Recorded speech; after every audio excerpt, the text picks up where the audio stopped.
What is up, my friends? It's another match day here on Anfield Agenda. The first game at home for Andoni Iraola and his coaching team. Anfield's looking magnificent. The weather's looking fantastic. And of course, we're looking forward to 45 minutes of action with some of the players we haven't seen yet.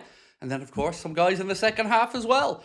So, ladies and gents, the team news has dropped. I mean, the big breaking news from it is two things, really. No Curtis Jones in the squad, not in the starting 11 or on the bench. The club say it's precautionary. I'm not buying it.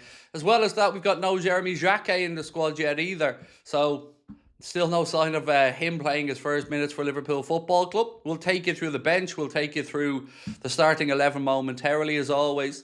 I hope that you guys are well and enjoying your weekend thus far. But yes, the starting 11, ladies and gents, is as on your screen. It's Alisson, Van Dijk, Wirtz, Szoboszlai, Isak, Gakpo, Costas, Frimpong, Gravenberch, Kumas and Ndukwa. That's the red starting 11.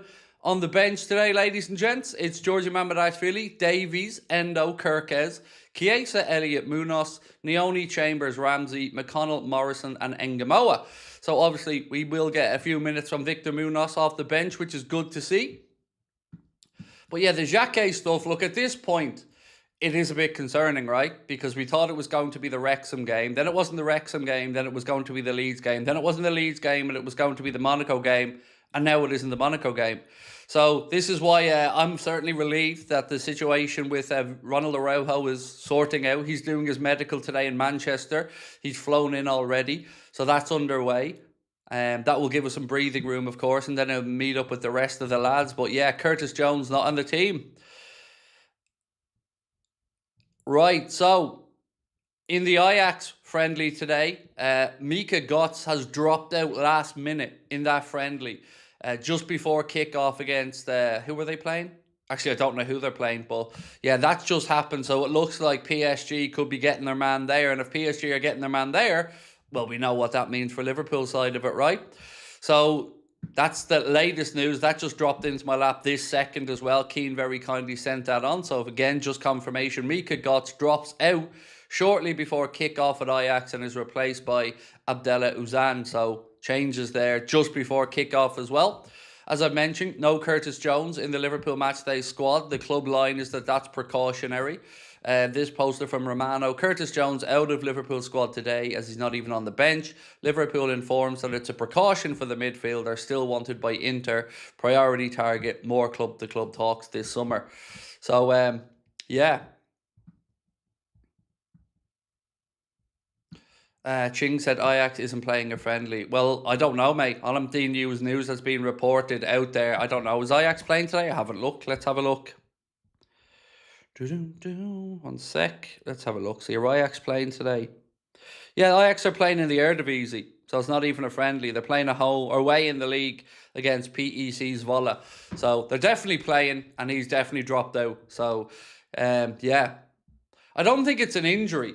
I would view that as he's on his way to PSG and they don't want to take any chances. That's what I would view that as around Mika Götze. I wouldn't view it as an injury or anything like that. I'd say he's just on his way to Paris is what's going to happen. So yeah, what do we think of the Curtis Jones stuff, ladies and gents? I'm not buying it personally. Like I said, I'm not buying that it's precautionary. I think it's something to do with his move, in all honesty, or something around that anyway. I don't know that for a fact. I have to state that, but that's my reading of it. Right, ladies and gents, I need your favour, or I need a favour. So you know the young MMA fighter that we sponsor, Adam? Well, he's really close to fight time now for the World Championships, and he's only just under €200 away from hitting his goal. We stuck another €1,500 in it today, bringing the Anfield Agenda community donation to €3,000 so far. So if you can help out with the final €200, that'll get him over the line and over to Abu Dhabi for those World Championships. The GoFundMe link has just been posted into the chat, and of course really do appreciate all your support on that one. Right, let's get going then. Let's have a look at the 11 in the lineup as Connor has it there on the screen. 1 second for me. I just want to get it up on my phone so I can look at it properly. Bear with me, folks. Sorry. Yeah, it'd be great if I could just get... Let me just zoom in on my own camera here. Sorry.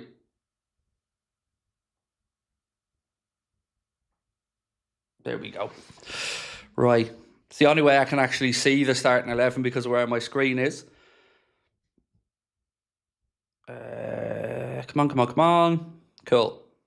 Right, so we reckon we line up like this. Alisson in goal, Frimpong at right back, Costas at left back, Ndukwe and Van Dijk in the centre-back pairing, Gravenberch and Szoboszlai with Wirtz in the 10, Gakpo on the left, Kumas on the right, and Isak through the middle.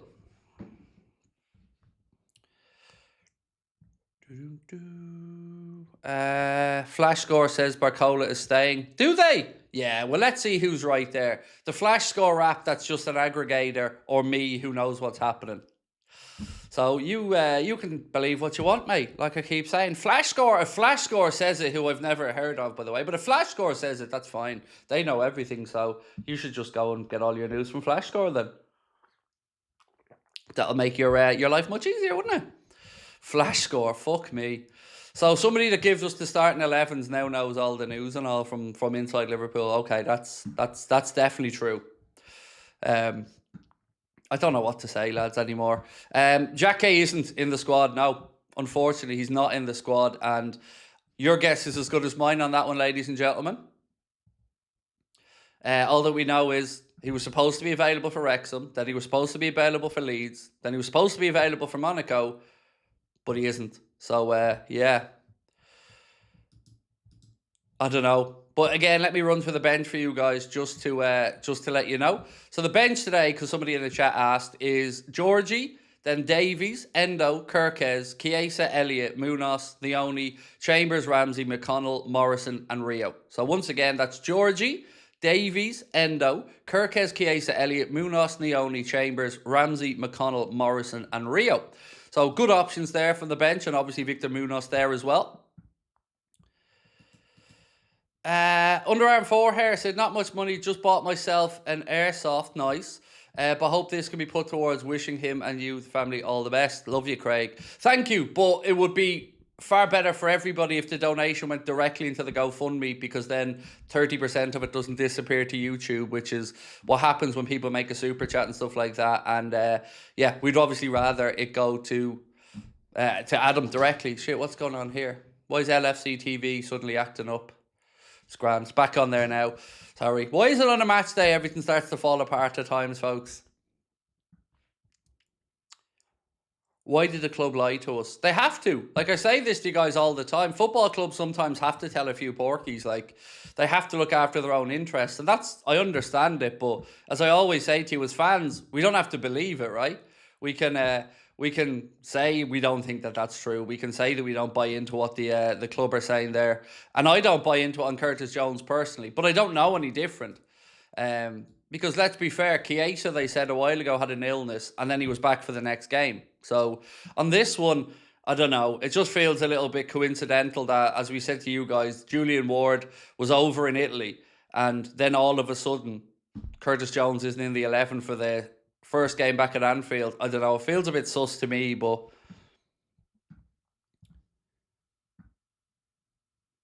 Mika Gott's injured. I don't think he's injured. I think he's preparing for the move to PSG. But I don't know that for a fact. Again, just all we know is he pulled out of the Ajax squad. But it says here, Mika Götze is not fit enough to start. Abdullah Uzan replaces him, making his Eredivisie debut. What is going on here with LFC TV? Every 2 seconds it's dropping out a signal.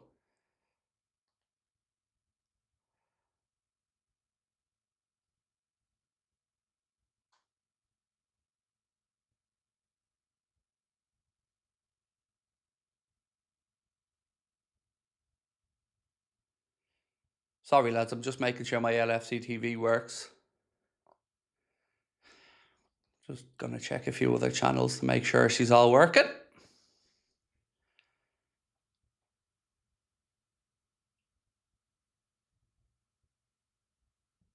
Yeah, so far so good. Hopefully that one sticks to the plan and works. Cool. So yeah, I'd say look, I'd say if he was in the starting 11 or in the squad and then all of a sudden isn't fit to start, what do you think from that? Like, you know, because if he was in the starting 11, I find it very suspect that all of a sudden he's or in the squad, all of a sudden he's not there. Yeah, must be just my connection on LFC TV, but it seems to be all right there now, thankfully. So hopefully it works. Always on a match day, huh? Well, Craig, I think the precaution for Jones is for defo them to sell him, so I don't think he gets hurt. If we do sell him, do you think money go towards Barcola or something elsewhere? I mean, it's a good question. I guess I don't really know the answer. I mean, you could look at it either way. Like, if Nioni is stepping up to fill a gap, then you probably don't spend the money in midfield. And maybe you do put it towards another area of the squad. So, yeah. I don't know is the honest answer, but I would imagine it'd be reinvested or be offset against some of the transfers they're working on, one or the other. Is Barcola at Liverpool? Well, you know the answer to that question. Have you seen anybody tell you Barcola's at Liverpool? I mean, you're asking a question that you know the answer to, my friend. Could we potentially see Araujo at the stadium today? God, it's a good question. Depends on how quickly the medical and stuff gets done, I guess. All I know is that he flew into Manchester. He arrived into Manchester, and I think he's actually doing his medical in Manchester as well. And then the piece I read said after that he's going to go to Liverpool to complete the formalities of the deal. So, yeah, I don't know is the honest answer if we see him today or not. But I would say if we don't see him today, we'll see something this evening, released from the club or something like that. As soon as the contract's signed, the media's done, the club will put stuff out. Tazzy said, don't want Barcola. Hey, I get it. You know, we all have our own preferences, bud. For me, look, I just say, if we don't get Barcola, who are we getting at this point? And look, I know we all look at transfers differently. We all look at players and some of us rate them, some of us don't. So I get it.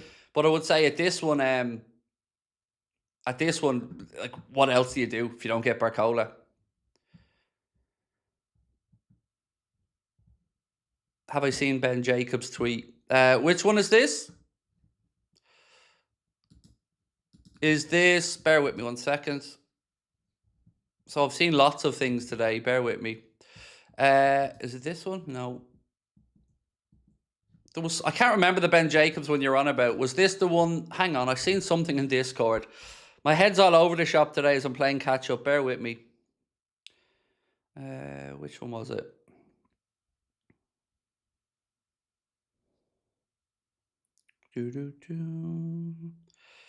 Sorry, bear with me.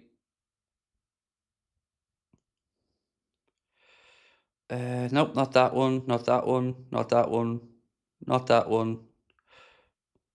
I'm sure I did see something from Ben Jacobs, but I don't know where it's gone or where I've seen it now. Is it Liverpool's pursuit of Barcola is active and they feel in control? That one. Yeah, that's, again, kind of what I said yesterday, that we're pretty confident on it. But, you know, until it's done, we just have to wait, unfortunately. If that's the one we're talking about, then yeah, I've seen it. And it's pretty much right, to be fair. Like, that's what I said. There's real confidence from the Liverpool side on this negotiation. So Liverpool's pursuit of Barcola is active and they feel in control of negotiations. Yeah, that's exactly where I'd be as well. I'd even be a bit ballsier and go a little bit further than that and say it's closer than a lot of people think. But, like, we're just going to have to wait on it and see. We do need to get our finger out. Like, what peeves me off, said David, is ex-players like Owen and Carragher always say when a player is linked, the club don't need them. That is a bit weird. I mean, I've seen some of the things you're on about as well, David. Yeah, it does kind of confuse me at times as well. Like, Carragher seems to be particularly fussy these days around stuff at Liverpool. But look, I always try to say we're all entitled to an opinion, right? But we don't all have to agree with each other, and we don't all have to agree with the former ex-pros as well.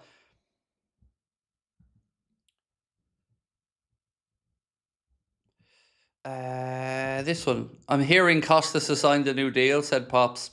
I haven't got a clue. You could be right. It could be wrong. I don't know, mate. Let's wait and see. Look, if he signs a new deal, he signs a new deal. I feel more confident, as I said, about the idea of a new deal than I would about letting him go for nothing. I'd still rather sell him, but, you know, if it's a new deal, it's a new deal. As soon as we hear the announcement, of course, we'll discuss it.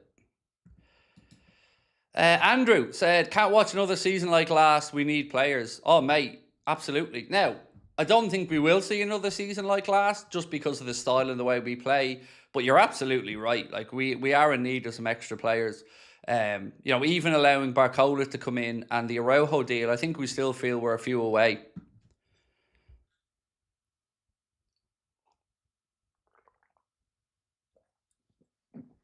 Sorry, just getting the last bit of coffee into me. Can't be relying on the only if Jones leaves. I don't know. I don't know how I feel about that because, like, if we think about Jones' role in the squad, and who was it? JCC04F. If you think about Jones' role in the squad, it is a limited role. Like, you wouldn't have him down in your best 11 a lot of the time, right? So, I'm all right with somebody like Neoni stepping up in that particular instance. If we were to replace a Gravenberch or a Maka, I think we'd probably need... Now, I'm not saying Gravenberch is going anywhere, but I'd say we definitely need somebody ready for the here and now or to be playing week in and week out. But with Jones, I would view Neoni as a squad player like Jones at this moment in time.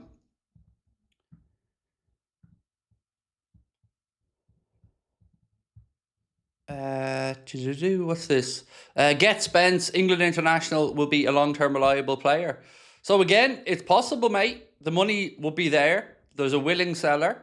He covers a couple of positions, like you've rightly said.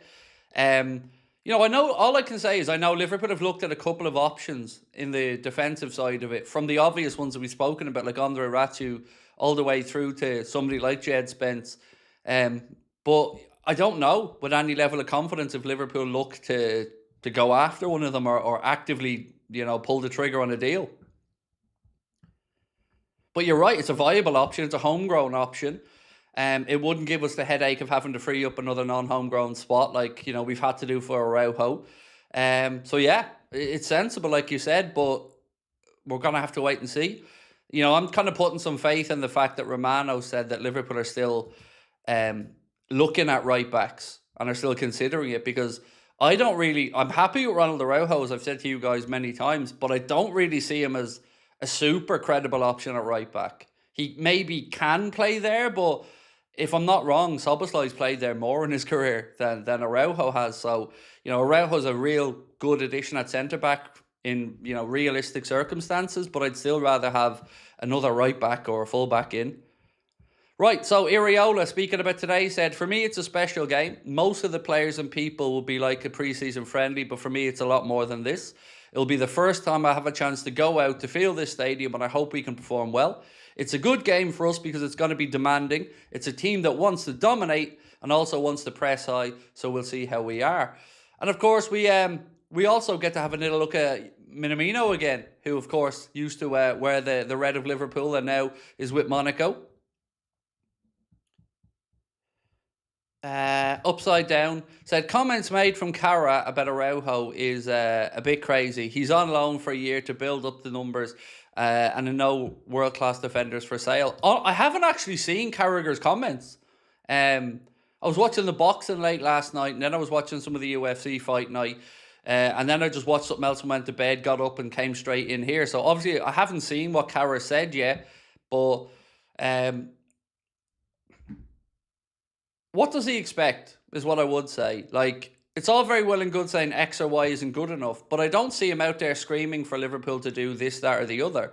So I feel a bit weird about these things. 1 minute you're telling us be calm and blah, blah, blah, and another time then you're saying not good enough. Make up your mind. So for me, I'm happy with Araujo. It's a risk. It's not a guarantee, but it's credible. And it's a realistic option for the season. So for me, would I rather him than nobody? Absolutely yes. But I've no idea what Cara said.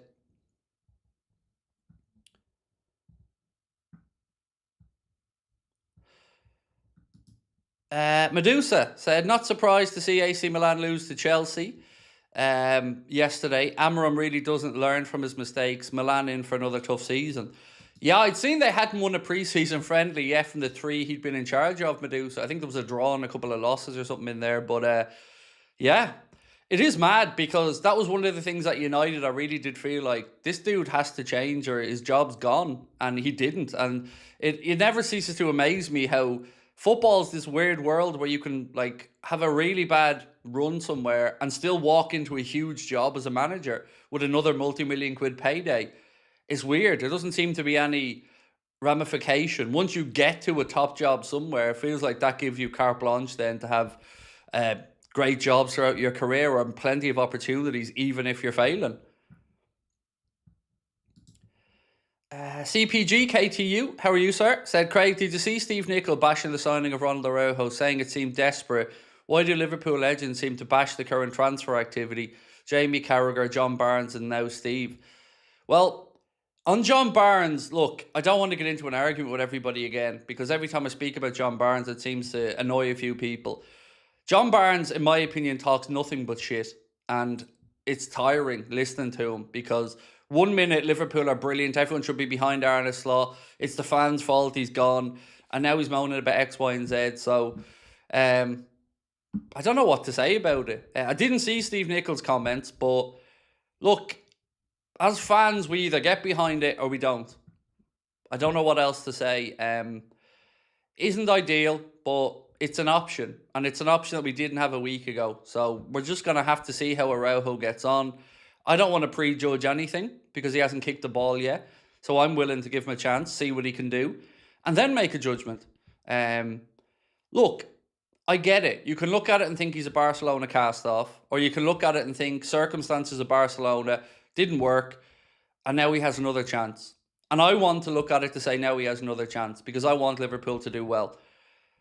That's it. That's all I can say at the minute.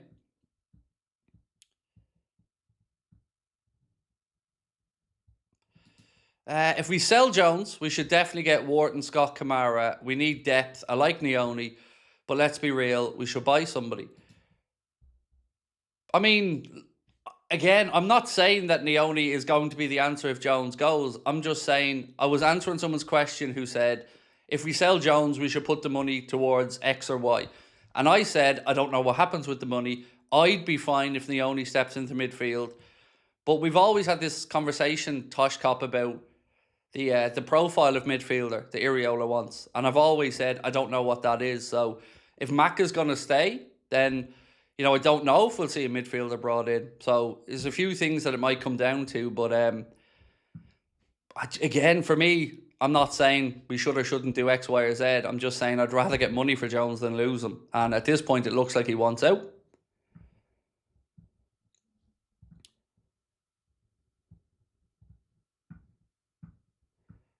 Okay, what's this one? Here's some comments from Andoni Areola about the senior players returning. He said, I think in the cases of Ali, Cody and Virgil, I think it's their first game. It shouldn't go longer than 45 minutes, maybe a little bit more if they feel comfortable. Also for some of the other players, Ryan, Flo and Alex, it's the second game, so we have to be aware of those things. But the league starts in 2 weeks, so we cannot wait too much. We have to give them all quality minutes. Josh, thank you, bro. Appreciate you, my man. Ladies and gents, again, don't forget, we're looking to try and get Adam that final. He's just less than €200 short of fitness target to go to the World Championships, which is in just over 10, 11 days' time. So if you can help us get over that barrier, the final €200 needed.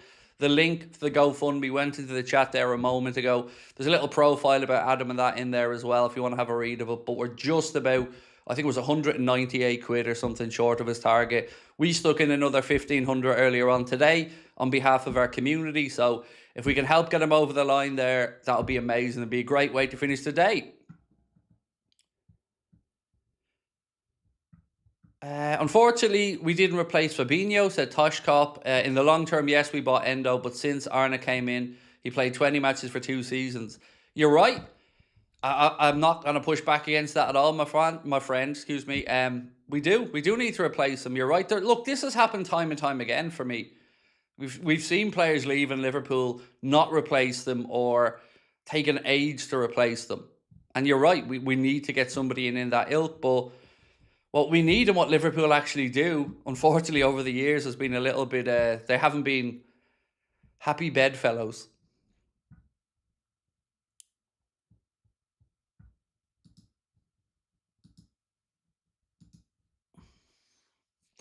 Plant medicine is the answer. No, it isn't, because it's not fucking medicine. So stop calling plant medicine medicine. Plant medicine isn't medicine. Medicine is medicine.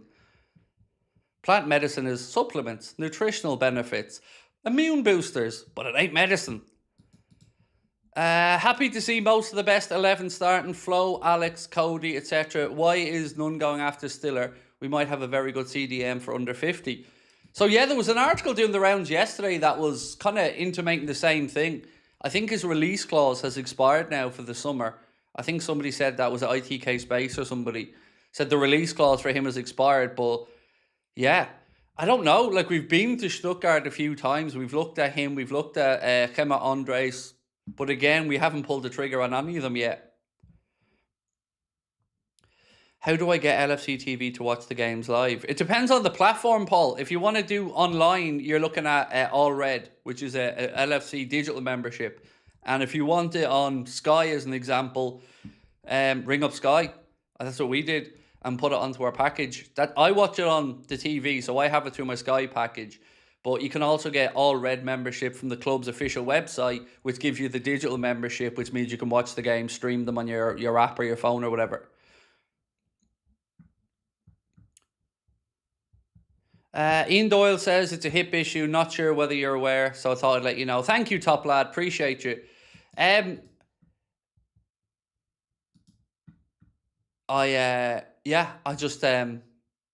don't believe it. Somebody said their heroin comes from a plant. It does, but are we classing that as medicine? Can you go into the pharmacy and get yourself that? I know you can. Well, we're getting into the weeds here. I know you can go in if you need your methadone or something like that, but come on, let's not be going down that route here, mate. I'm well aware of the benefits of certain plants, shall we say. But yeah, it's not medicine. Like I said, it all has to be factored. It all has to be, judged up a little bit. What this person's trying to say is go down the homeopathic route, and that's a dangerous thing to be advising people who might be ill. Always go to a medical medical professional, of course, if you need any medication or anything like. I can't believe I'm actually having this fucking conversation, to be honest with you, but yes, always go to a professional in these scenarios and get your needs taken care of safely. How am I having this conversation, by the way? That wasn't on my bingo card for the day. Anything else? Should we talk about ingrown toenails next? Is that where we're going with this one? Do you know what, though? That actually has been one of my big fears in my life. Weirdly. I've always been so super highly focused on not getting an ingrown toenail or anything like that. Because I remember as a kid, one of my uncles had one, and I remember seeing when he got it removed, and it put the shits up me. And ever since then, I've been so hyper focused on the old nail cutting. It's crazy, but it's weird how you have these strange little fears, isn't it? Life's weird.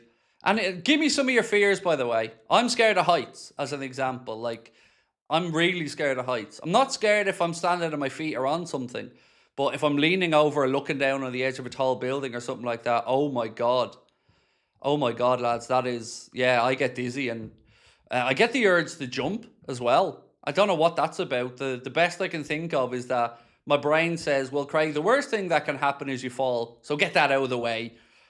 So yeah, that fear, that scares the fuck out of me. Heights.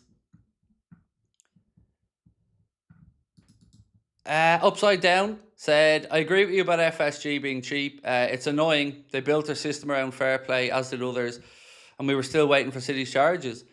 Look, I've always tried to say exactly that. They came in thinking that the FFP side of football was going to be enforced and that they could find ways to make Liverpool competitive in that environment. Unfortunately, the way FFP has been enforced, I think we'll all say, has been a bit hit and miss, and the whole situation's become a bit of a mess. You're absolutely spot on as well about the situation with City. But I guess at that point, you'd have to say, if they don't like the direction football went in, they do have the option to move out, and sell the club. So you either continue to push ahead with it or you head off. Right. I didn't have that on my bingo card for today either, mate. I know, Mark, it's mad, isn't it? It's mad. But this is why I love the live stuff. We never have a clue what we're talking about. Like, I could come in here and we could be talking about broccoli 1 minute, and then we could be talking about the best TV shows, then we could be talking about football. Caves are horrible. Imagine getting stuck upside down. Yeah, confined spaces, that would be another one. So the idea of being like locked in a car boot or something like that, oh lads, that would yeah, I wouldn't be not made for that either. So bungee jumping is out of the question. No, I'd be absolutely up for a bungee jump. A bungee jump or a parachute jump, and like that, I'd absolutely be up for. I mean, if I'm just like if I'm on a balcony 10 stories up, I'd be petrified standing on the edge of the balcony looking over it. But if I know that I get to jump, that's a different story. I'd love that. Yeah, because you get to do the thing that you're scared of then, which is jumping, and you know that rationally you should be safe. It's the standing on the edge of stuff that makes me dizzy and oh no. Whereas Jacquet, unfortunately, mate, he's not in the squad. And I know it's not the news that we want to hear, and it's not the news that I want to be saying either, but yeah, unfortunately, he's not in the squad. Craig, wait until you have an MRI. It's worse than when you can fully fix so you can't move. Oh, I've had MRIs. I have had MRIs. I don't mind them because my brain can understand why I'm there and what I'm doing, if you get me. And I'm safe in an MRI. And so, yeah, I can zone out, listen to music and do an MRI all right. I mean, I'm not saying that they're fun, but I've been through a couple of them and, you know, they're not too bad. Am I from Gorey? Yes, Robbie, I am, mate. I do live in Gorey. I'm originally from Shankill in South Dublin, but I've lived in Gorey now for heading on 15 years at this point.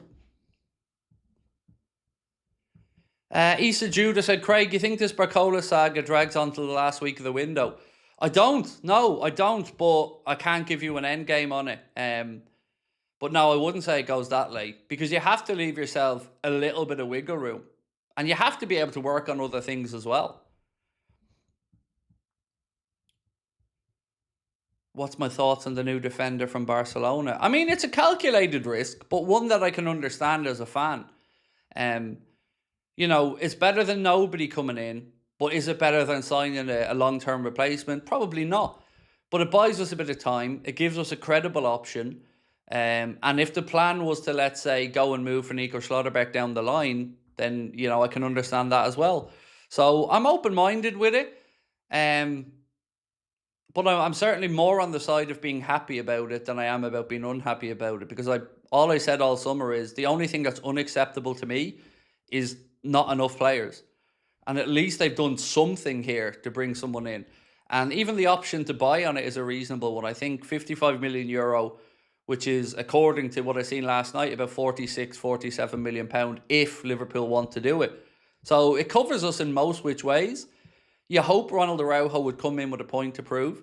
I've seen some early training footage of his Barcelona stuff, and he looks sharp and he looks focused and he's definitely fast and he's definitely, I think he won their fitness test if I'm not mistaken. So yeah, there's lots of upside to it if it works out. And I think it's a risk Liverpool worth taking. But I also understand why people would look at it differently. My biggest fear was no defenders, you know, nobody there to come in and play, or having to see Endo or Gravenberch play as centre-backs, and I don't want that to happen either. So I'm okay with it personally.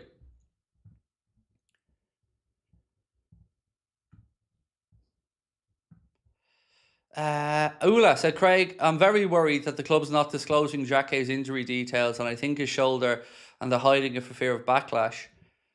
Honestly, I don't know what to say around it because, like your good self, mate, I'd only be guessing.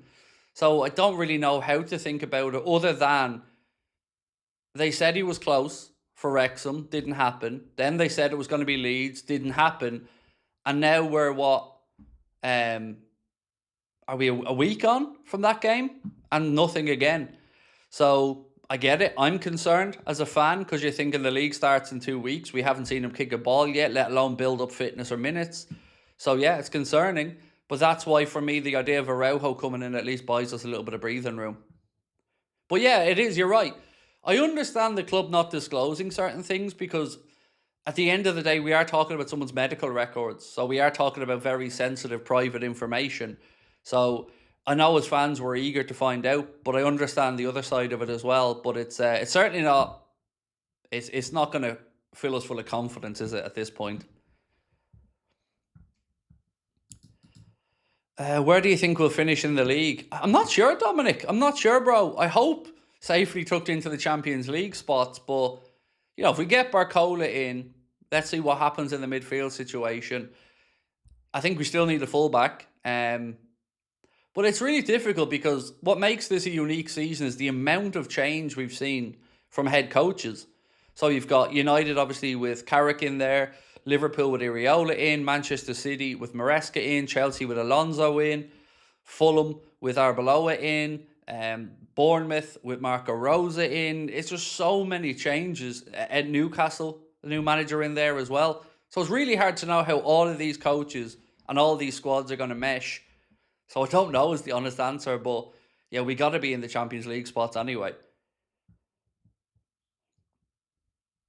Can I say hi to Holly, please? Harry, of course.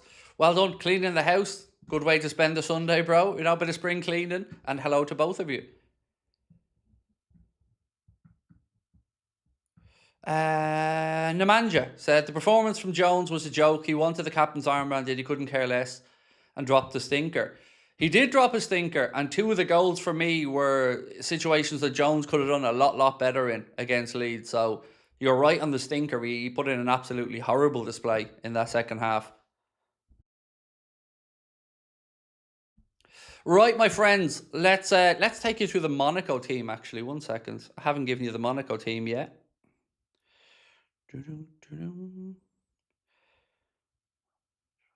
So Mika Götze drops out of the Ajax squad just before kickoff, and everybody seems to think that this is something to do with an injury, or excuse me, with the PSG move. Have Anfield sector already dropped their paid tweets, by the way? Have they already backed down on that one? Because I've seen the backlash they were getting last night, and yeah, I don't understand why they ever did that, to be honest. Nathan said, thoughts on Ndukwa? Young, inexperienced, but with plenty of potential. Obviously, it's not an ideal situation that he has to go out on loan for the season, but I guess it is what it is on that one. But yeah, he's getting good, valuable minutes in pre-season here anyway. Christina, how are you? Hey, Craig, love to you and your family. Looking forward to the first game at home with a new coach. Yeah, it's great. Looking forward to seeing Liverpool playing a decent pitch as well, because the games in pre-season so far, the pitches haven't been great. Barcola was not present at the game yesterday. Is that a sign? No, I think he's not supposed to report back till Monday, from what I understand around the PSG Barcola situation. So I don't think him not being involved yesterday had anything to do with it other than him not being back yet. Whereas Jackie, he's not in the squad is all I know, mate. He's not in the squad, which isn't great, as we've said. Sorry, I haven't given you the Monaco team yet, have I? 1 second. Right, so Monaco is Hrdecki, Vanderson, Dyer, Sana, Nazino, De Torbet, Golovin, Kamara, Cabral, Albin, and Bireth. That is the 11 for Monaco. So we will get a look at Lamine Kamara. He's number 15 for Monaco. If you want to have a look out for him, obviously somebody who'd been linked with a Premier League move. Do you think that if Bezos gets involved in Liverpool, Liverpool's transfer marks will turn out like City's post-oil money? Well, I don't know, because it wouldn't be just Bezos. He'd be part of a consortium. So how they work that out and what that translates to in the market, I really don't know. It wouldn't. You'd have to be a little bit optimistic about it, because like the wealth of the people involved there are in the. I think I seen something like 200 billion or something like that, or even higher. It's crazy. So how it impacts in the transfer market, I really don't know at this point. I don't know if anybody can say for sure.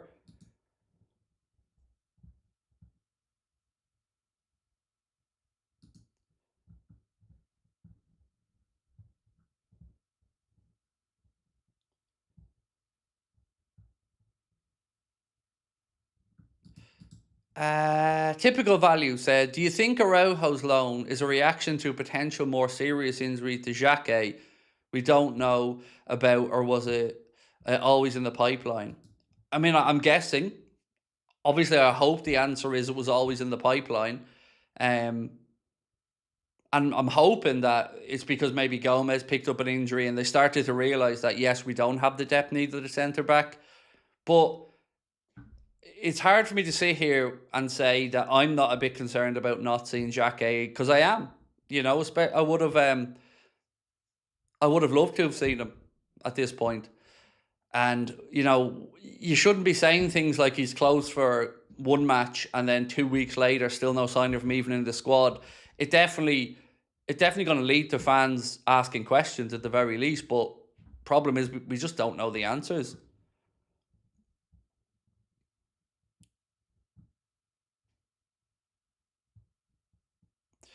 Xhaka is a joke. He either feels twinge or it's something all the time. I had a complete shoulder rebuild, was totally fine, therapy within 6 months. He must be a hypochondriac. I mean, I don't know what to say to that, mate. Like, I don't know him. You don't know him. We don't know what's wrong with him. To start calling him a joke is a little bit over the top in all respect. Like, I don't know what to say. He's a Liverpool player and he'll be here for 5, 6, 7, 8 years. I don't know what the medical issue is, but I find it a bit wrong calling him a joke.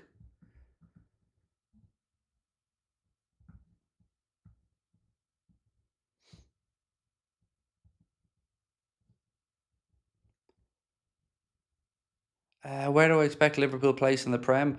Unsure. Like I was saying a moment ago, it's so difficult to get a read of the Prem early days this season because so many new coaches, so many clubs, in change of not just coaches but styles, players. It's really difficult to kind of figure out where anybody will be. You'd probably say with the consistency that Arsenal have of manager or coaching and everything, you'd have to put them in there as favourites for me. Then you've got Chelsea, who obviously don't have any European distractions, so they're going to be well focused on the Prem, one game a week. Same with Spurs. It's going to be competitive, and this is why we're all nervous about not getting in the players that we need, because it ain't a gimme this year that you just get that Champions League spot. There's going to be plenty of clubs fighting for it, but let's just hope we get some good signs out there on the pitch today that things are close to where they should be with the lads that are available. Really looking forward to seeing Victor Munoz. So yeah, let's wait and see. And again, we're at Anfield, familiar territory, lovely pitch, ready to go, and hopefully we have a good start. Yeah. But look, whatever happens today, it is just pre-season again. So I wouldn't be worrying about results or anything like that. Let's just see if we can see the fitness levels and we can see some promising signs out there.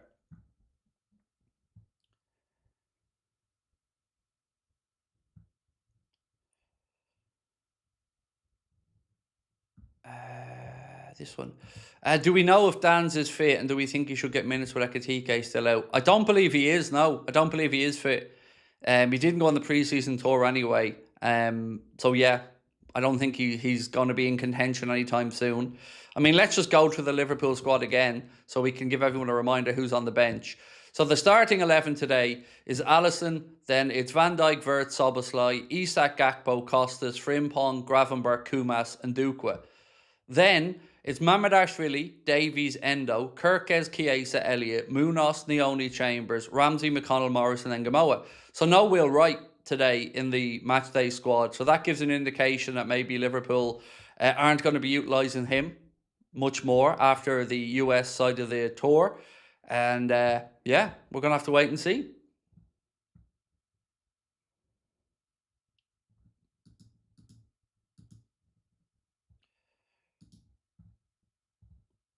You went off when we lost against Leeds. I absolutely did not go off when we lost against Leeds, you fucking liar. In no way did I go off when we lost against Leeds. I moaned at Curtis Jones for defending shit. That's it. So again, stop lying. It's so weird that you freaks just make stuff up when you want to have a pop at me. It's weird. I absolutely didn't get angry about it. I got angry at Curtis Jones for his shit defending and not caring. Wow. What's the issue with Ndukwa for next season? It's the work permit. So each club can get one work permit bypass or workaround. It used to be two, and now it's only one, and we're using that for a different player. So Ndukwa, unfortunately, didn't get the visa points, so has to go on loan for the season because you can't get an exemption.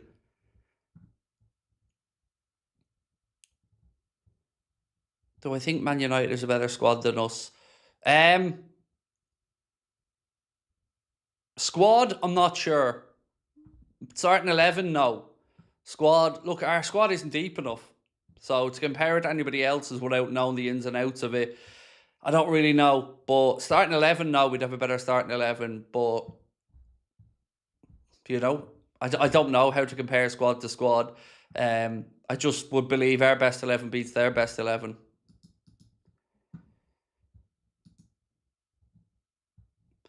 Another liar. Ryan, you did get angry about the friendly lost. Did I? Do you want me to go back and watch it? Or do you want to go back and watch it? Watch the match reaction and show where this anger was, apparently, or if there was a match reaction. Actually, there probably wasn't because it was a late one. I absolutely didn't get angry. I got angry at Curtis Jones defending, like I've said many times. Every watch along I do in pre-season, I tell you, don't worry about the result. It's not relevant. Every single one. So you lie, crack on, work away. But I didn't get angry. I got angry at Curtis Jones being a shit defender and Curtis Jones switching off twice. So that's what I got angry about. And I wasn't the only one. And I was right to. And he didn't put in enough of an effort.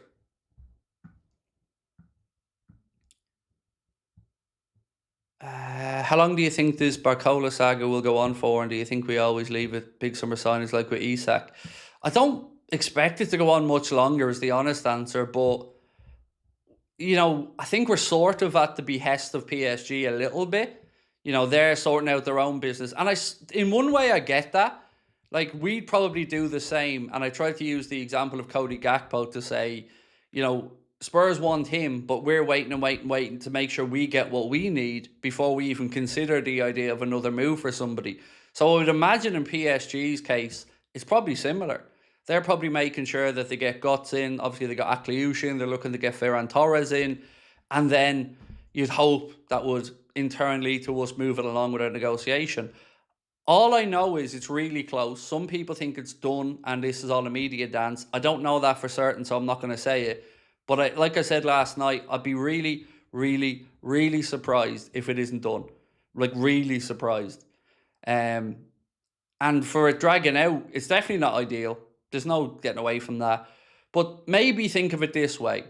If he's due back on Monday, we wouldn't have had the use of him at that point anyway. So maybe from Monday onwards, then we are really losing days. Because from Monday onwards, he would have been back at training. So, you know, maybe think about it that way. But like everybody else, I'm hoping we hear something this weekend or even this evening.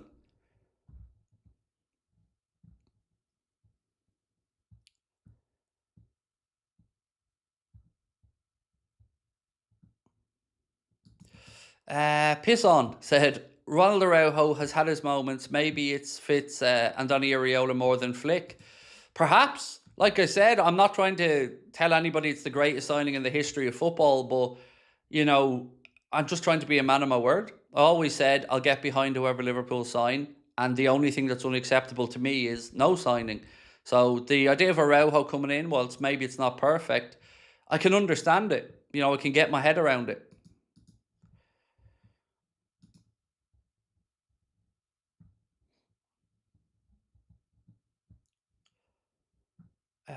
Sorry, where was I at? Would you take Reece Williams back cheap? He's free. No, I wouldn't. He couldn't even break into a really poor fucking. Sorry, I'm distracted by Cisse scoring on my screen. To a really poor team up in Scotland. Like, he couldn't get into Aberdeen's squad. So no, I think the days of the Reece Williams that are over.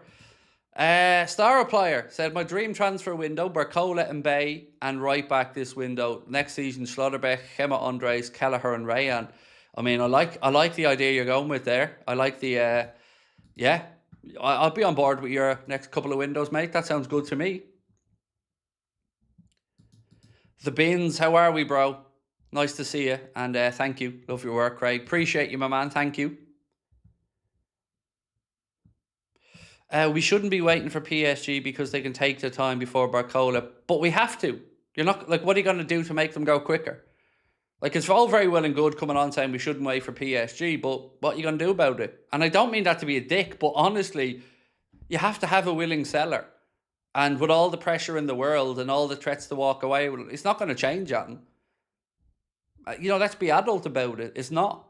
And same if it was you. If you were selling somebody a car and they gave you an offer and you weren't sure in it, you wanted to think on it, or you wanted to see if another offer came in for your car, and somebody said you have 5 minutes, well, for me, I'd tell them to piss off.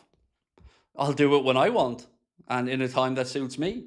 And that's the joys of being the selling club. And it'll be the same for Liverpool, I'm sure, about players that have inquired about our players. It'll happen when it suits our club. And I know it's not great to say that, and I don't like saying that, but we have to be realistic about it. We can't just go and tell PSG what's happening. All we can do is get to an offer that everybody's happy with and push from there.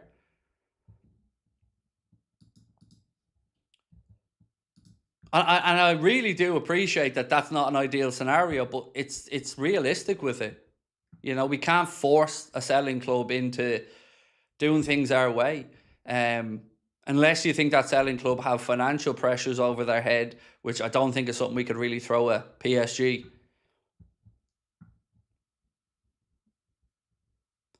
Why are we starting a centre-back who's going out on loan? Who else are you going to start at centre-back? That's the answer. And he might be going out on loan, but he's still a Liverpool player. So, you know, this is minutes for his career. So what's wrong with it? And also, like I said, who are you going to play at centre-back if you don't play in Ndukwe? Like, look at the bench here for options. Yeah,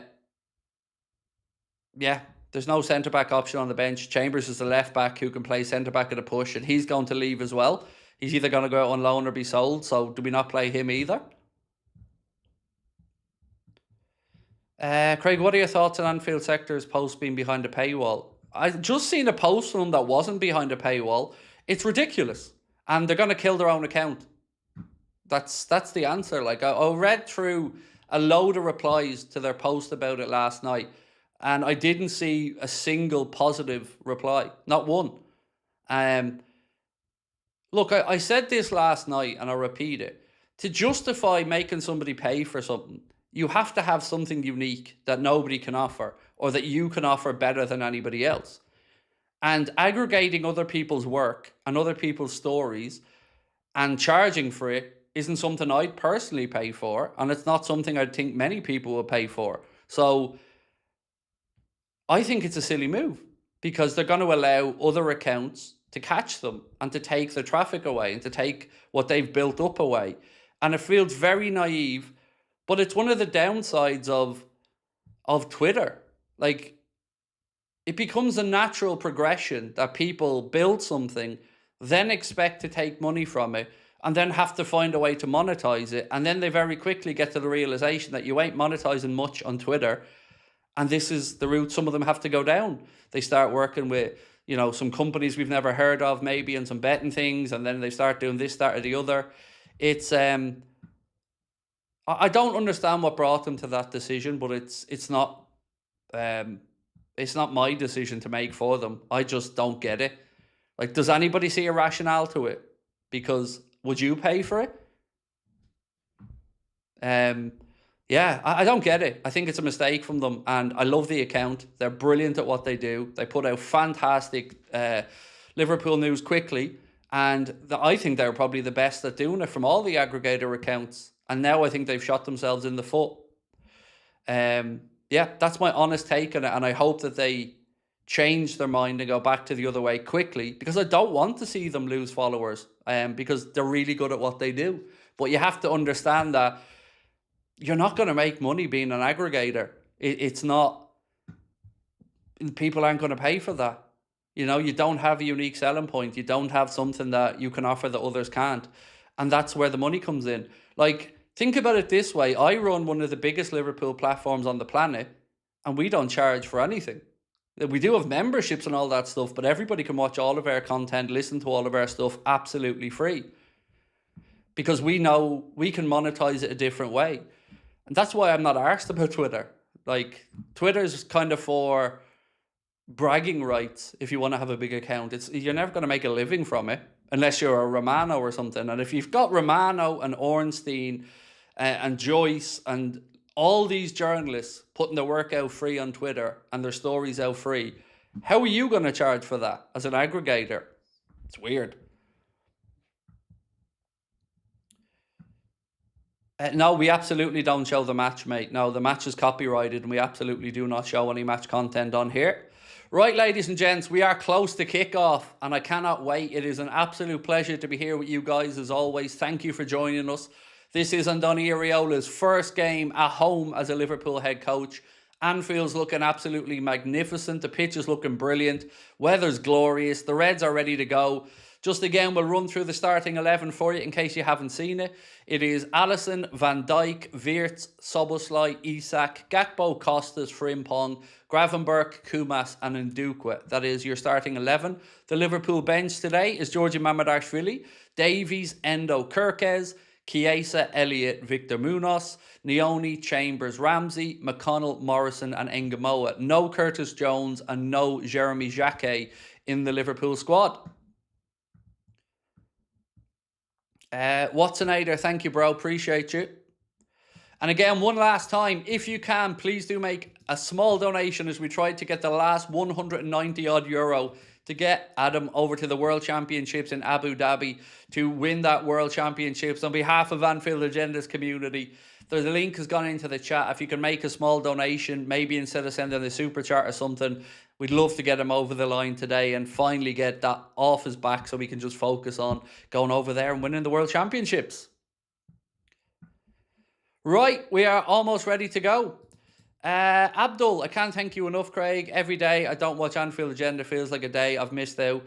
Thanks for all the content posted daily. It's an absolute pleasure, Abdul, and thank you, sir, for being part of our community. Oh, we finally get to have Jared Gillett refereeing the match because he's a Liverpool fan.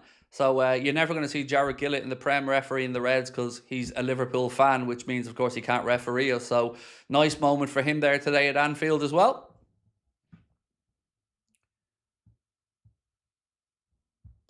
Where do we watch the match? It's on LFC TV and All Red in UK and Ireland anyway. My first watch along, let's get it. Welcome in, Will. Great to have you in, my man. Appreciate your time, sir. Is this the real game? No, just to reiterate, we won't be showing any match day content. That's against copyright rules and we'd be closed down. So no, what you're only going to get here is a little bit of commentary, a bit of banter, and hopefully some good action. But no, we won't be showing the game, unfortunately. Wish we could, but no, we can't.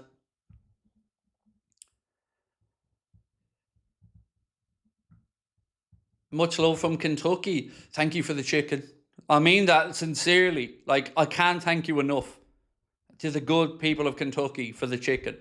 You might think I'm joking, but honestly, I couldn't survive without Kentucky Fried Chicken in some way, shape or form. So thank you, Francisco, for that incredible creation and giving it to the world. I have a feeling they'll announce Barcola after today's game.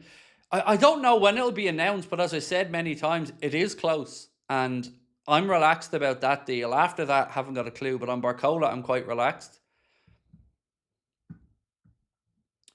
Is Jeremy Jacquet injured?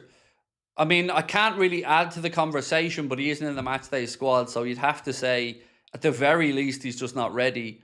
Is he injured? I don't know. Can we see the subs, please? I've read them out about 10 times, mate, so far. The subs are Mamardashvili, Davies, Endo, Kirkes, Chiesa, Elliott, Munoz, Nioni, Chambers, Ramsey, McConnell, Morrison and Ngamoa.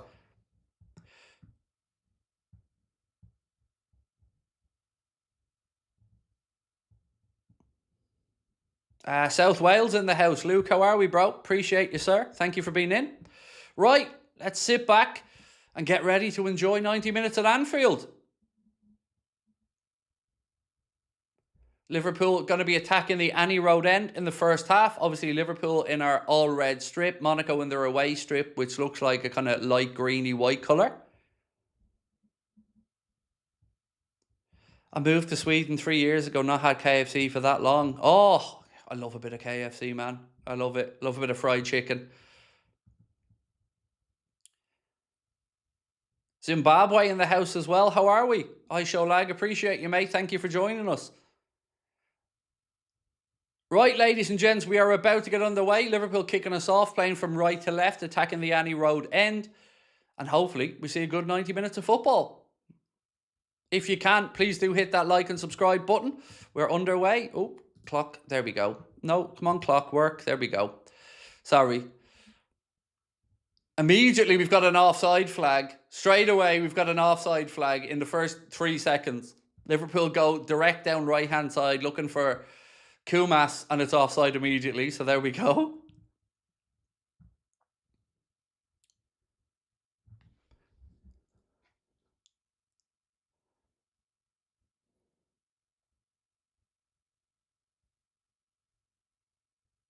Somebody asked if Pogba was on the bench for Monaco. No, he's not, mate. I just checked. He's not.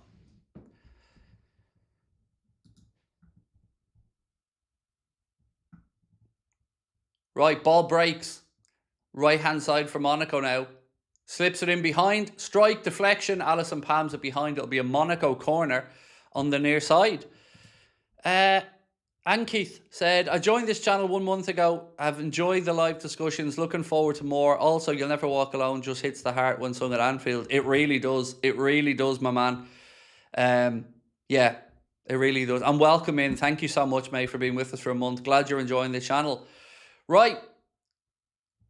It's a corner to Monaco, so let's hope we defend this a little bit better than the set pieces against Leeds. Going to be an in-swinger from the near side. Ball comes in near post. It's headed by Gravenberch. Second ball breaks edge of the box. It's with Florian Wirtz. He flicks it into the channel looking for Frimpong. Frimpong kind of runs himself into trouble. Second bit of pressure comes in then from Kumas. Liverpool have it now with Wirtz into Isak. Isak looks to go down the left side, but he's crowded out and the ball goes harmlessly behind for a Monaco goal kick.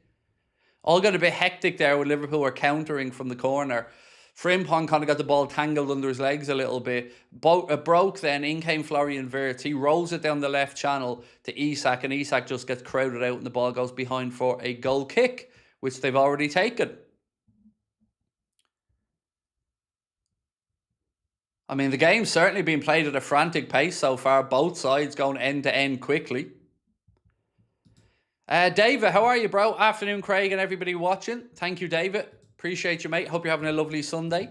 John, always a pleasure. John from near Liverpool, New York. How are we, John? Thank you, sir. And thank you, John, for 21 months as a member. Absolute legend. Right, Monaco now back inside their own half. Far side of the pitch.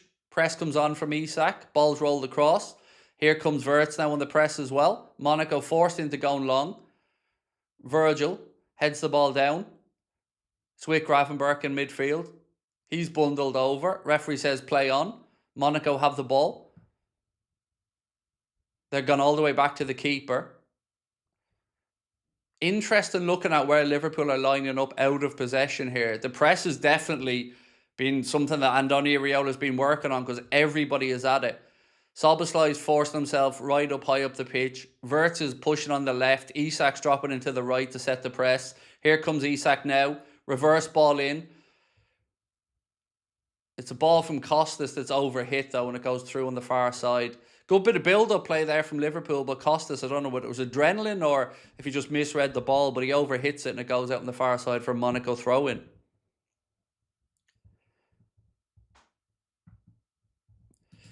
Max, how are you? Hey Craig, how are you keeping? I hope Iraola starts Rio. And Chris Moore, I think you've been Chiesa there. Love your content to keep up the great work. Thank you, my man. Definitely think we'll see more of Rio this season. I'm unsure what to expect though from Chiesa. My head still thinks he goes, but of course you have to have somebody willing to pay the money from him as well. From what we've seen over the last 24 hours, the additional non-homegrown spot that we'll need for Barcola after Araujo comes in, it looks like Calvin Ramsey could be the one for that one. Right, again, Monaco play around the first Liverpool press. Wirtz comes in. Look at that. Yes, Virgil. So one of the things I said to you guys was I'm interested to see how Virgil gets on with the high line and the aggression that Iraola wants from his centre-backs. And it's been good to see so far in this. He's been quite on the front foot. challenging on the halfway line and really getting stuck in, which makes a marked difference from the deep defending and dropping off that we'd seen under Arne Slot. Right, again, Monaco have a bit of joy down Liverpool's flank. Ball slipped in behind. Alisson thinks about coming out, but then stands up. Virgil does his job. Ball won back, flicked forward. Looking for Kumas. He's crowded out. Monaco have it back. Chimikas is a joke. People seem to be so poor. Look, I've never rated him. And people keep getting angry at me when I say we should sell him, because I just don't think he's a good enough deputy.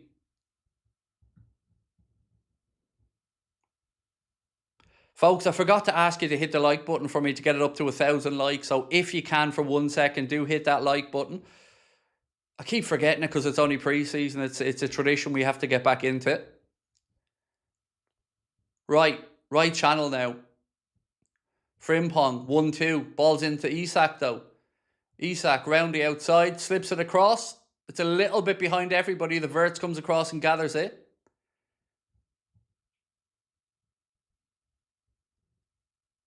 Kumas, his cross-in's deflected straight into the goalkeeper's hands.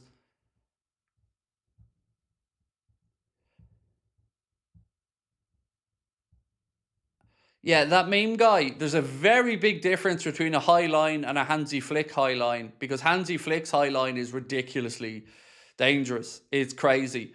Areola wants more front-footed aggressive defending, and yes, it will be a high line, but not to the levels of Flick. That was nuts.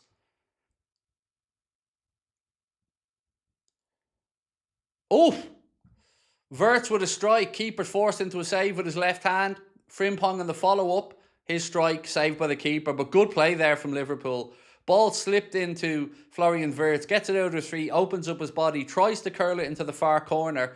Keeper makes a good strong save with his left hand, comes back out then to Frimpong, takes a touch, hits it from distance, straight at the goalkeeper, but again, a good bright start from Liverpool.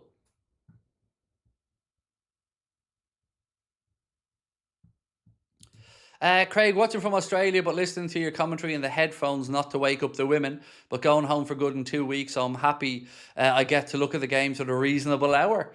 Well, thank you for tuning in, Shane, and good on you for listening on the headphones and not waking people up, my man. Appreciate you, and safe travels home when you do come home.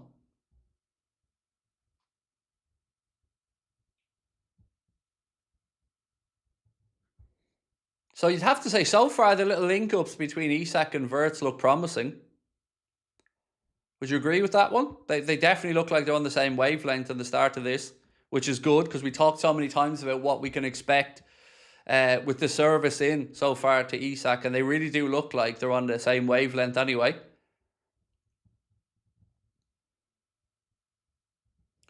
Fried chicken, really, Craig? Wouldn't have guessed. Yes, make the fat jokes. Hilarious.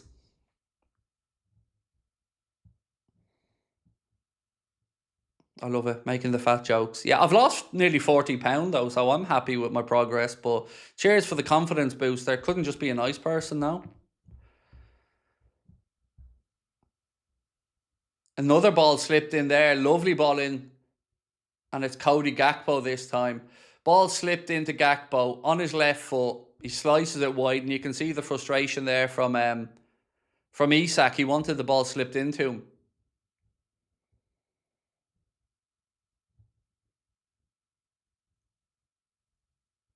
Ball back again with the Monaco keeper. Press comes on from Wirtz. Melbourne in the house as well. How are we, my friend? Welcome in.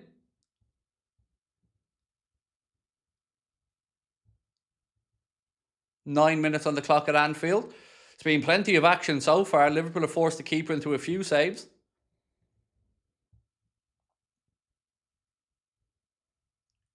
And Duque gets up well, wins that header. Ball drops to Kumas. Little Cruyff turn from him. Slips it in down the line, but Isak was coming back from an offside position, and the flag goes up. Rich, how are we, bro? Said, nice to have Alisson back. It is, but I'm going to say he needs to shave his head. I think if we had a shaved-headed Alisson, that'd be a different breed of Alisson.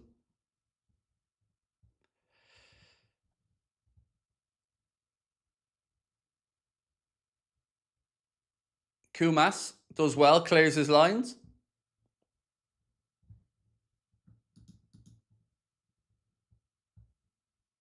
Back to Isak.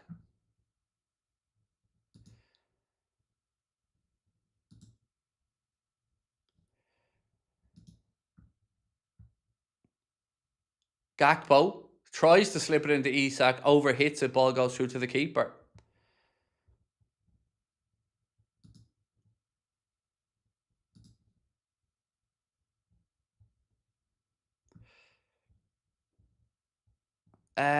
Paul, how are you? I've seen somebody in from, was it New York? Where was Paul?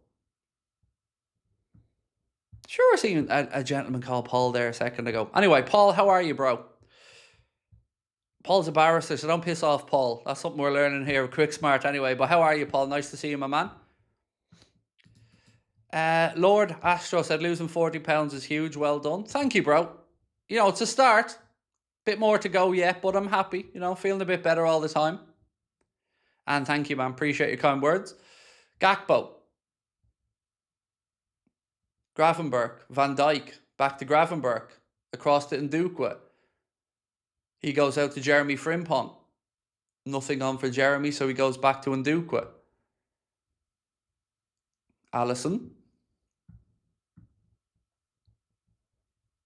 Into Gravenberch, who's under a bit of pressure and takes some loose touches. Eventually finds the ball back to Virgil, but that was a little bit loose there from Ryan. Any news on Mbaye? I don't know anything about the Mbaye situation. You know, I can say that we're interested, of course, but other than that, I don't really know what the situation is. Gravenberch pings one into the right channel, looking for Kumas, who has it in space. Kumas cuts in. Deep cross. Gakpo header. Oh, unlucky. Great play. I'm not sure if the offside flag was up or not, but lovely. It was up. He was offside, but still a great ball in that from Kumas. So Liverpool win the ball. Gravenberch plays it right into the right channel. Kumas has his head up, is in space. Cuts back onto his left foot. Fires in a lovely cross, but it seems Cody went a yard too early and the keeper made the save anyway. But good play there. Good direct play from the Reds.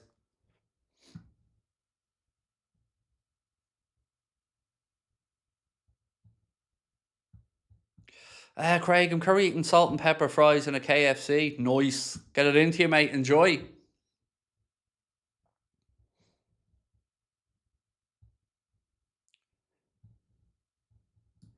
Rich said Chimika's not fitting in.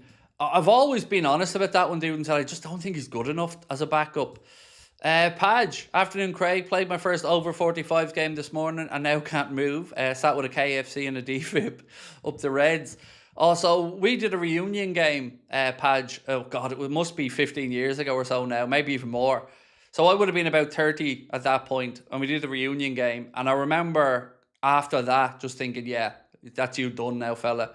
Everything hurt. Saves that I was making as a keeper in my youth, no problem, were suddenly causing me pain hitting the hard ground. So yeah, well done to you though at over 45s. Well in.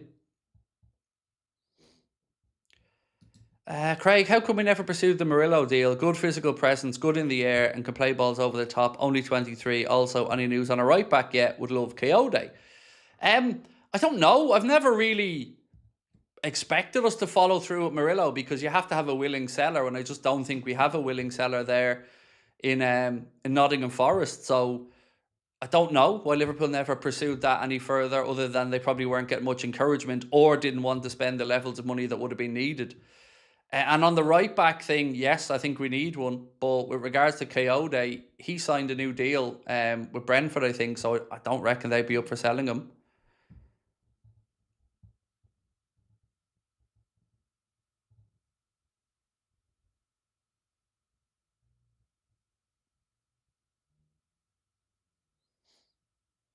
Again, Liverpool gone very direct here. Ball's in behind quite a bit. This time it's Gakpo who's on the end of it. He plays it into Wirtz. Wirtz tries in a cross. Ricochets off a Monaco player and they play out through the first press. There's Ndukwe stepping up with a high line again. Defending inside the Monaco half. Monaco trying to play down Liverpool's left-hand side. A bit of a coming together, but Jared Gillett says nothing doing. Play on. Craig, what's the team's plan for Gakpo? Your opinion? I have a sneaky feeling he might get sold. I just have that feeling that if we go after Mbaye, it will be Gakpo that makes way and Liverpool recoup some money there. In my head, I feel like Liverpool were expecting a big sale this summer. Oh, hang on. Isak, 1-0. Isak, 1-0. There we go. Lovely. Centre forward finish from the big man. Right foots it into the corner. 1-0 the Reds. Lovely, lovely, lovely stuff from Isak. There you go. Now that means only one thing, of course. You don't blame it on the sunshine. You don't blame it on the moonlight. You don't blame it on the good times. Blame it on the boogie. Right, lovely ball in. Gravenberch to Isak. Isak takes a touch, gets it out of his feet, and the ball's in the back of the net. Lovely finish. Liverpool 1-0 up. Alexander Isak with the goal.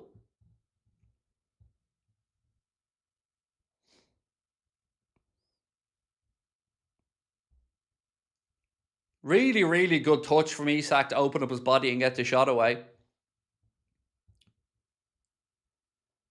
I'd love to see if that was really onside, just out of curiosity, because it looked close. But yeah, we'll take that. And the Reds are off to a good start. Yeah, so Rich, anyway, sorry, to get back to the point. I have a feeling Liverpool were expecting a big sale this summer. And Maka or Gakpo, one of those lots, I suspect that Liverpool would... fuck's sake, now my skybox is turned off. Bear with me, folks. My skybox has just turned itself off.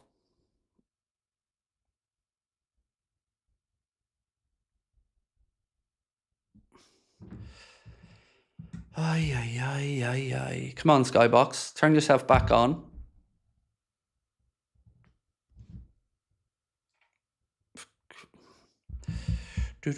So I'm without TV for a minute, folks. You're going to have to bear with me. It did look like it was close to offside, but... oh, maybe it's coming back on. Yeah, sorry, Spring. The skybox has been shit in the bed all day here, and it's just come back on. Sorry. I had switched itself off and frozen, but I managed to see. It's a bit iffy. Yeah, it's just not working right, like...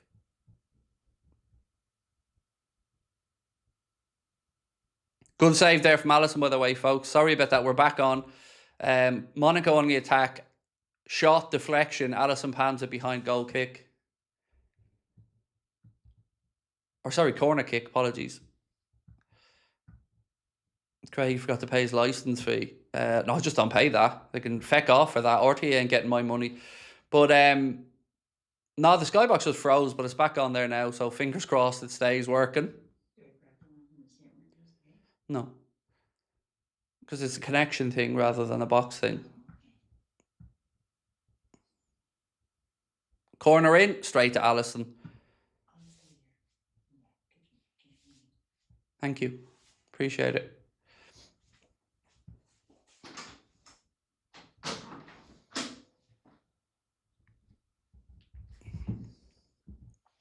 Uh-oh, Wirtz is down now, holding his back of his right leg. I don't like the look of this.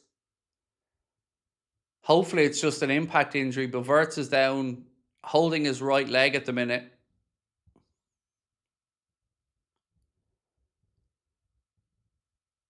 He's back up on his feet, so hopefully it's just a contact injury and he can walk it off. It certainly looks that way anyway. He's back. We're going to get back underway, and I'm hoping it's something he can run off, but we'll keep an eye on him.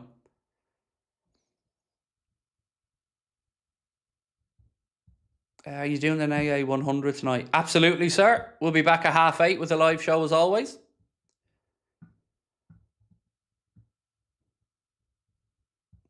Craig, you're saying you can't show the match, but blah, blah, blah, showing it on the YouTube. Good for them. And when they lose their channel and they get done for copyright, fair enough. But I'm not putting the biggest Liverpool platform on YouTube in danger by showing the game. That would just be stupid, and I'd be putting 4 or 5 people's jobs at risk. So I won't be doing it.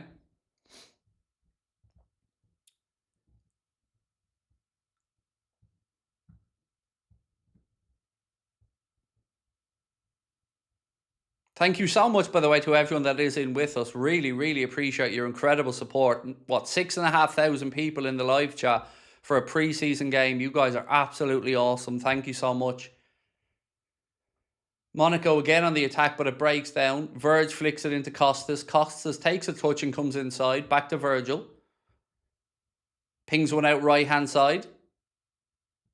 Kumas, who has, by the way, looked really, really bright so far. Verts slips it in. Oh, Isak can't get it out of his feet. Good play again from Liverpool. Verts slips it into Isak. He kind of gets a cut under his feet then, can't get a strike away, and now Monaco are on the attack. Alisson out edge of his box, does well in the sweeper keeper role.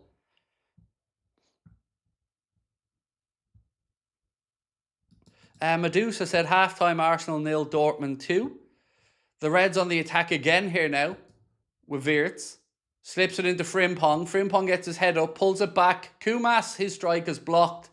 It's great stuff from Liverpool so far in an attacking sense. Really looking sharp. AI seems to like Kumas. He's had a great pre-season, but I can't see how we make space for yet another right-footed forward, and Duquet is a real baller. I think the plan for Kumas is a loan from what I've been reading over the past few days, but I certainly have to say other people will have a better view of that one than me on the destination or what he's going to do. I've been really impressed with him in this game so far. Like, the kindest thing you can say is that he just doesn't look out of place out there, does he, Kumas? He's looked very sharp.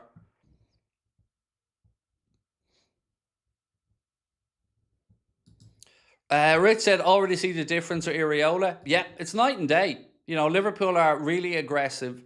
We're defending on the front foot. And again, the interplay from the forwards and the positions they're taking up, everything just looks sharper. The only one, and I don't know how other people feel about it, maybe you think I'm being harsh, but I think Gakpo just looks like a passenger in the game so far.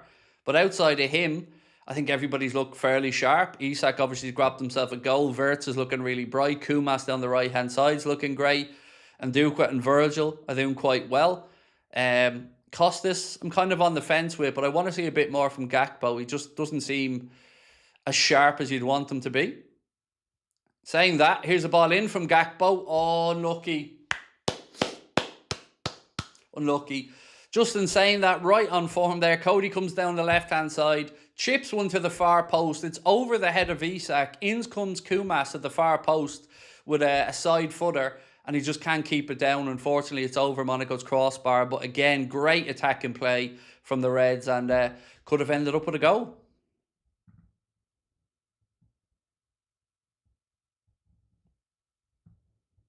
Monaco keeper again now gets the ball, pings it out long. It's really interesting how direct both teams are going here. It's almost like as soon as they get the ball, they want to play around the press and get in behind. Now it's Wirtz, strike. Ooh, drags it wide, unlucky. I'll tell you what, lads, I'm fucking loving this partnership between Wirtz and Isak. I'm loving it. You know, call me Ronald McDonald because ba-da-ba-ba-ba. Yeah, I know, it's a bit cheesy, but come on. You got to be happy about this so far. Looking sharp, boys. Looking sharp.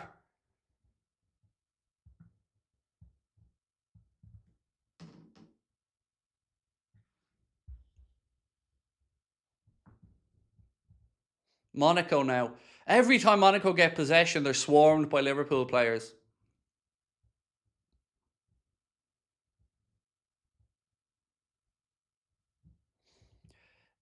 Nick said Wirtz is looking more commanding in the 10. He's looking brilliant. Really good. And the interplay and the connections between himself and Isak, it looks legit. Yeah, this is exciting me. I'm not going to lie. This 45 or 25 we've seen so far, yeah, this is exciting me.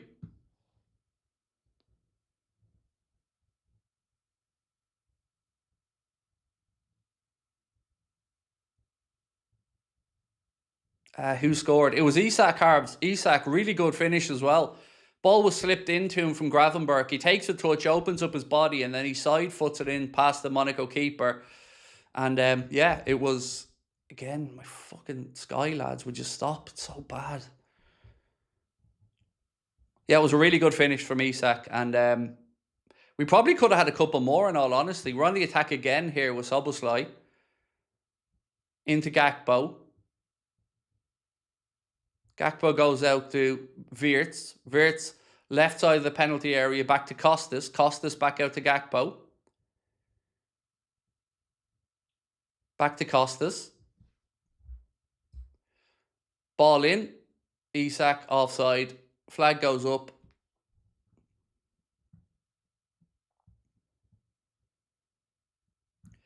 Liverpool 1 said we look so much fitter and sharper under Areola. Oh, definitely. Definitely. Like, it's night and day. You couldn't even compare this to how we played under Slot. Like, this is far more what we expected.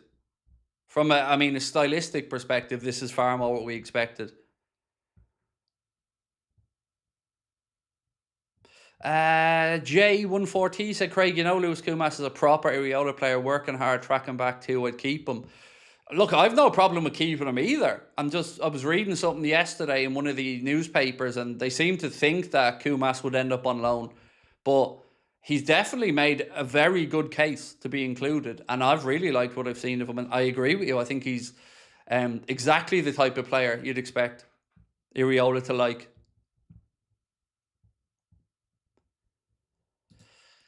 Ruthless said, I've gotten so used to the hydration breaks. It's not something I want any of us ever having to get used to.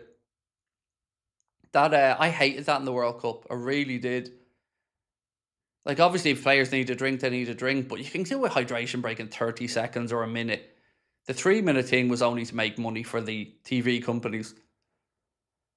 Frimpong, little 1-2 again, and goes behind. Couldn't get on the end of it. Monaco goal kick. Jaden said, Klopp, full metal, gegenpressing, attacking style 2.0. Do you know what I really enjoyed this week was hearing from Areola on the build-up to the game and his own excitement and his coaching staff's excitement and wanting to make sure that they put on a good show and wanting to make sure that the first game at Anfield was one that Liverpool fans knew what they were in for in a good way. So here comes Gravenberch again, ball out to Koumas. Koumas' strike is blocked. I mean, the amount of attacking opportunities we've had here in the opening 27 minutes has been insane. And Liverpool have it back again now. Gravenberch out to Frimpong. Isak, Koumas.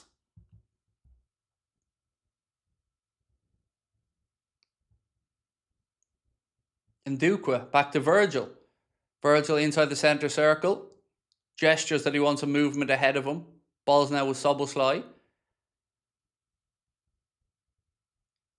He gets his head up, picks out Jeremy Frimpong in the right channel. Frimpong down the line to Koumas. Koumas dinks one to the far post. Gakpo header. And it's 2-0. It's 2-0. It's bundled in eventually. And Alexander Isak scores his second. It's Liverpool 2, Monaco 0. Beautiful bit of play. Szoboszlai has the ball, centre of the pitch, halfway inside the Monaco half. Gets his head up, plays it out to the right-hand side to Frimpong. No sooner has Frimpong received the ball than Lewis Koumas goes on the overlap round the outside. Jeremy slips him in down the right-hand side. He stands up a ball to the far post. Gakpo heads it down. It's kind of in and around the free area of the goalkeeper. Everybody gets a bit muddled up. Nobody really takes command of the situation. And then Isak just takes advantage of the breaking ball. And, kind of scissors kicks it into the net. So that'll do. 2-0. Isak with a brace inside half an hour. But you got to give some credit there to Koumas as well for the lovely dinked ball and the backing up of the run from Frimpong.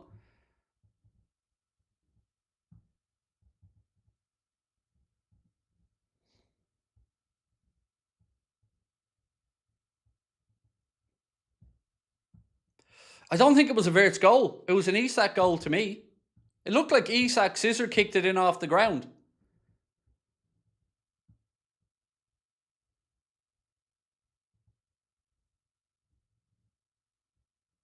It looked like Isak to me. It looked like Isak scissor kicked it on the ground. I'm saying it's an Isak goal from what I've seen. If you looked at it, Wirtz was there. He scissors it with his left foot, ricochets up and goes in. I think that's an Isak goal personally. Kumas now with a shot straight at the keeper. They said Wirtz. Fair enough, Wirtz then. They were both there. Hang on, let's see if we see a replay. Yeah, there was a scramble, like I said. Both of them were on the edge of the ground. Both of them threw a leg at it. I thought it was the left foot of Isak that sliced it in, but look, if it's Wirtz, it's Wirtz. They were both in and around the area. There was legs everywhere. It just looked to me like Isak got the last kick, but maybe it was Wirtz.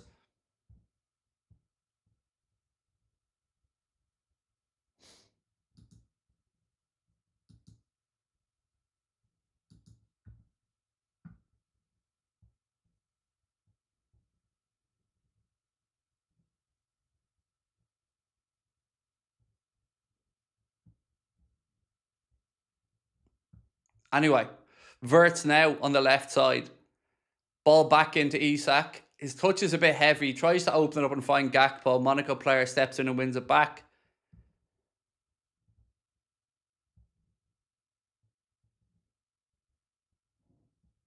So Wirtz won, Isak won, and both of them on the score sheet. Apologies on that. From my side, it looked like it was Isak, but clearly it's been Wirtz. So Wirtz 1 goal, Isak 1 goal, and an assist for Isak as well.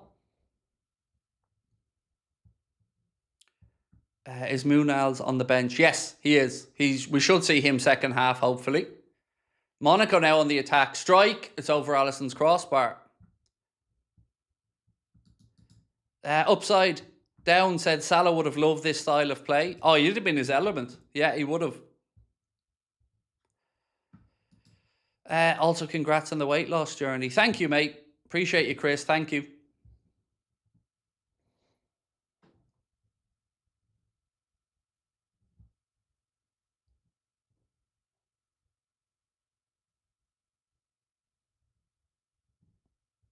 And also, it seems like it was Isak that celebrated the goal. So yeah, apologies on the confusion. Genuinely, I thought it was a left-footed scissors on the ground from Isak that played the ball in, but maybe it was Wirtz's foot. But either way, 2-0 to Liverpool. Good first, 32 minutes so far. Really, really bright signs.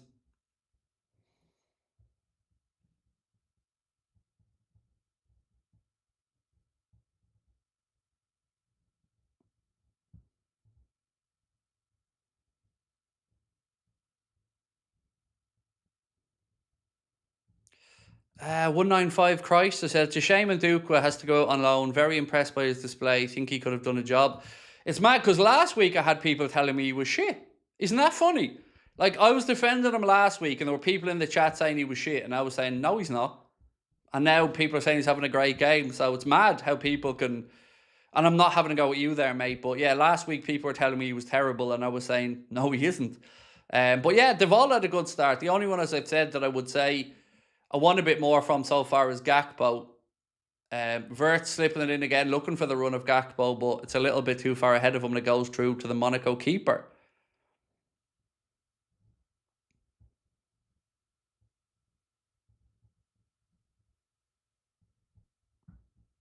David said, this is so much better than last year.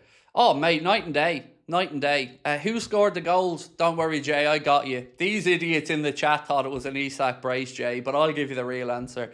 It was Isak with the first goal, and it was so obviously Wirtz with the second goal. Don't mind the gobshites in the chat, mate. They lead you wrong. Craig O'Hare's got you covered. Clearly it was a Wirtz goal for the second one with an Isak assist, but don't let the people in the chat put you wrong. Oh, Craig O'Hare's never wrong. Yeah, I got that one way wrong. But yeah, it's one each for Wirtz and Isak.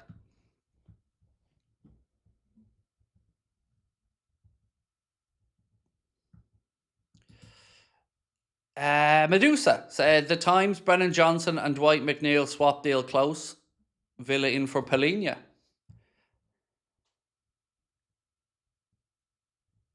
Brennan Johnson and Dwight McNeil swap deal close. I mean, if that isn't a sentence that just is the most uninspiring sentence you've ever seen in your life. You're wondering which set of fans is more annoyed about the idea of that one. What's the tension with Jones in the changing room? I've no idea what's going on behind the scenes. Like, the club say it's a hip niggle. I don't know about that, to be honest with you. It feels a little bit like... I don't know. I find that one hard to believe, but we'll wait and see. If it's a hip thing, well, we should see him against Como. But knowing that we had somebody in Milan this week, but not knowing what it was for, and then seeing Jones not in the squad today, you know, it's certainly my mind's thinking it's to do with the Inter stuff.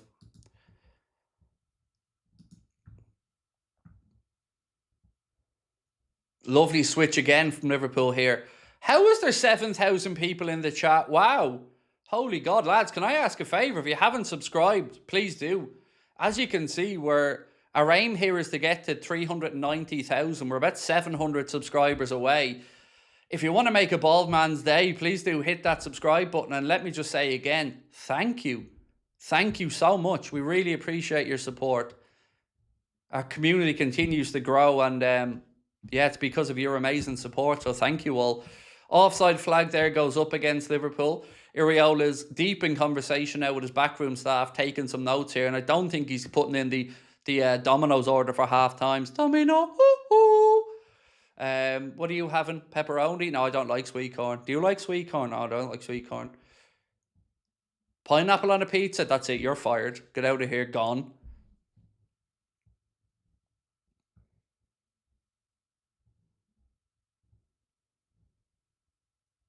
And also, as Keno was put in there, we're less than €200 away from sending the young MMA fighter that we sponsor to the World Championships this month. We put in another €1,500 today, so that is €3,000 we've donated on behalf of the Anfield Agenda community. And he only needs a couple of €100. And I'm telling you now, this kid will be in the UFC. He's a multiple-time European champion, World Championship runner-up. He's going to fight for a world title next year. If you want to help Adam Duffy on his journey, help him get that last couple of £100 over the line. Keno's posted the GoFundMe link in there. Pineapple on a pizza is elite. Oh, I'm only joking. I don't have a strong opinion on pineapple on a pizza at all. I'm one of the most boring pizza eaters ever. I'm a margarita man. Frimpong. He's crowded out. Monaco now have it on the counter. 37 minutes on the clock at Anfield. Monaco slip it into the left channel. Their left channel, I should say. And Ndukwa comes across. Again, look at this aggression. And eventually the referee gives a throw-in. If it's a throw-in, then surely it's a Liverpool throw-in, referee.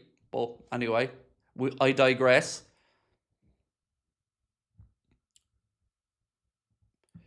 Craig loves broccoli on his pizza. Broccoli is the devil's food. I've said it to you for years. It's the devil's food. It's suspect. Like, hey, look at me, I'm green. Oh, I'm green. Look at me, I've got florets and I'm also full of water. Fuck broccoli. And yeah, you can make a fat joke on this one, no problem. Because broccoli is the devil's food. The banter we had with Mighty Red was epic, by the way. So one day I called Mighty Red on one of the streams the broccoli of mascots. And then the little legend only goes and posts a picture of himself with a broccoli head. And I thought, oh, Mighty Red got game, actually. Mighty Red's got a bit of attitude. We like that. Wirtz now, edge of the box. Drops back to Costas. Ooh. Costas hits it outside of the left boot. Keeper strode across his right-hand side, but the ball just drifts wide of the post. It was one of those outside of the foot striking across it. Left-footed strikes there.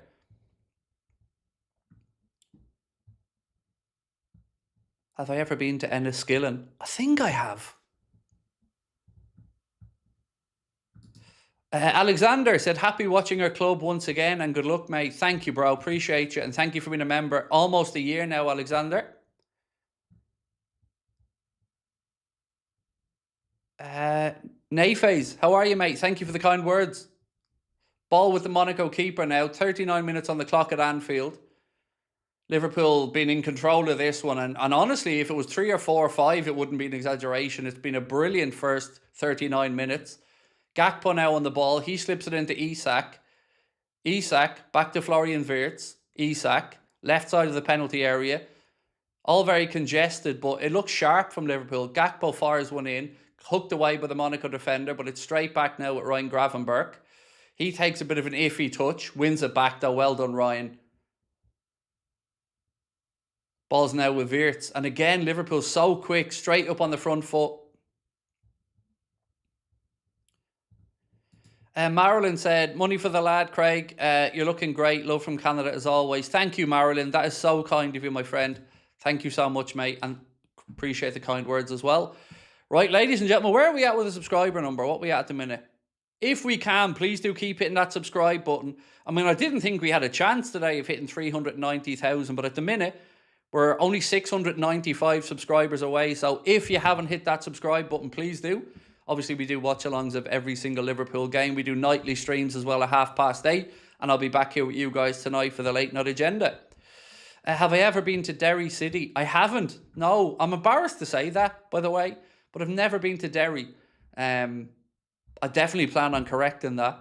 But yeah, honest answer is no, I've never been. Right, Costas was down after a foul, but he's back up now. Again, it looked like just a contact injury from him, so he's trying to walk it off. Dylan said, hey Craig, been watching forever. How are you? I'm good, my man. I'm good. Excited for the new season, obviously, and great today to see not just the fact that we're playing well, but that everybody will remember this, you know, all the youngsters that are there. And this is what I always think of in pre-season. You know, the parents who are bringing their kids, maybe who can't get tickets for a game during the season, who want to just bring their kids to have a look at the Reds. And yeah, today those kids will be going home thinking, wow, we've got some new heroes. We've got some, you know, legends that I get to enjoy watching. And I love it. That's the thing about pre-season that I love, is it gets to reach new audiences and give people chances to fall in love with the club.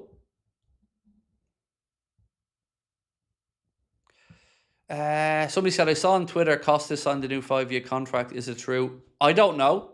You know, I've no idea one way or the other. I'm not saying it isn't true. I genuinely don't know.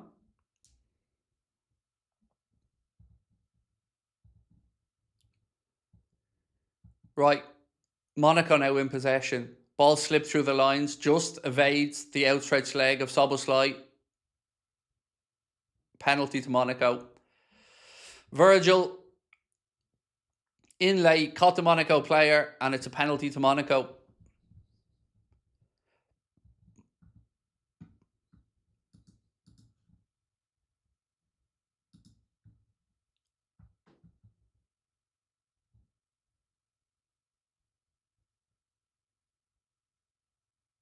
I mean, Virgil can shake his head as much as he wants. He was late here. I mean, yeah, I mean, that's just silly from Virgil, in all honesty. That's clumsy. I don't think he can have many complaints about that, lads, to be honest with you. It was a clumsy challenge, as the chat's rightly saying.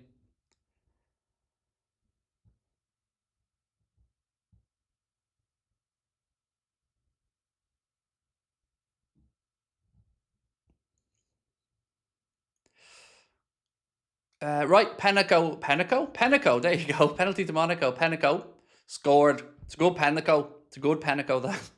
Yeah, it's 2-1. It's a good Peno. Alisson goes the right side, but there's just enough elevation on it to evade the outstretched arm of Alisson.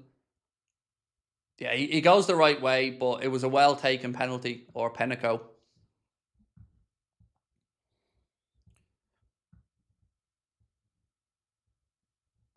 Was it coming together? No, it wasn't. It was an outstretched left leg. The Virgil left lazily. It wasn't coming together. It was a clumsy challenge. You know, we need to have credibility when we're talking about these things. And, you know, mistakes are made. And it was just a clumsy challenge from Virgil. But it definitely wasn't the coming together. So, yeah, 2-1 with, a minute left of the first half plus whatever the ref adds on. Be interesting to see how many changes he goes with. The amount of people expecting to fall apart now because we lost to Leeds is crazy, lads. It's pre-season. Relax. We don't have trauma after conceding 4 against Leeds. It's not stuck in the old membrane. Very different players, very different circumstance. This one's at Anfield. There won't be any capitulation. And it's pre-season, so, you know,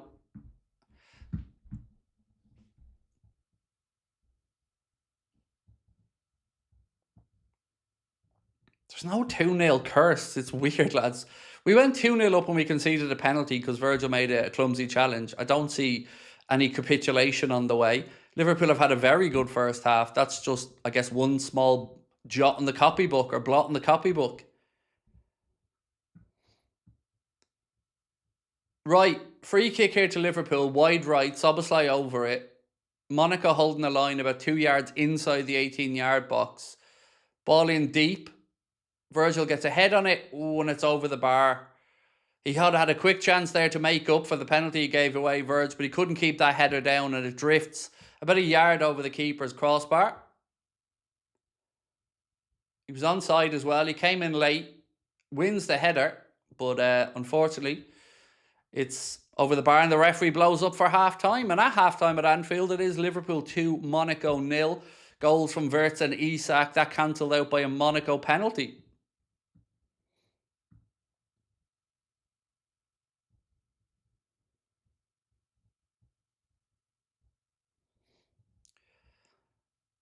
Would rather the game be hard than a walkover. Exactly. I'm like that. Yes, I agree. I'm interested to see now what changes he makes in the second half. Let's have a look actually at the options for the manager here. So on the bench for Liverpool is Georgie Mamardashvili, Davies, Endo, Kirkes, Chiesa, Elliott, Victor Munoz, Nioni, Chambers, Ramsey, McConnell, Morrison, and Gamoa. So Georgie Mamardashvili, Davies, Endo, Kirkes, Chiesa, Elliott, Munoz, Nioni, Chambers, Ramsey, McConnell, Morrison, and Gamoa. I would expect to see probably at least another 20-25 from some of the players like Dominic Szoboszlai. Alexander, mate, thank you for gifting 10 Anfield Agenda memberships as well. Absolute legend, bro. Appreciate that.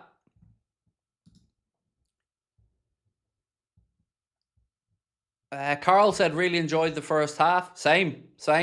Obviously, it would have been better if we didn't give away the penalty. Not saying it was perfect, but it was a very encouraging 45 minutes. And like your good self, mate, I really enjoyed it.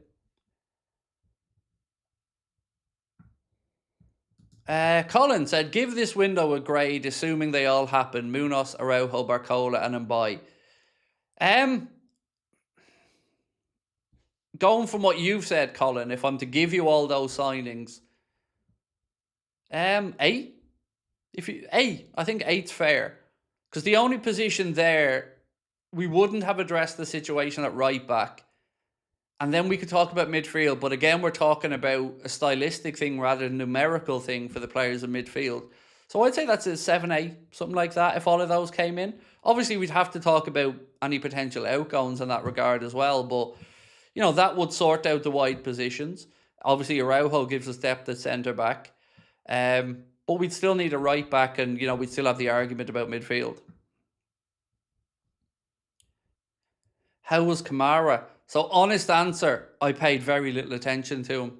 So, I'm going to defer to the chat on that one. Because I was paying attention, obviously, to the skybox shit in the bed a bit, to the chat, and trying to call out the game. So, I didn't really have a chance to pay all that much attention to Lamine Kamara.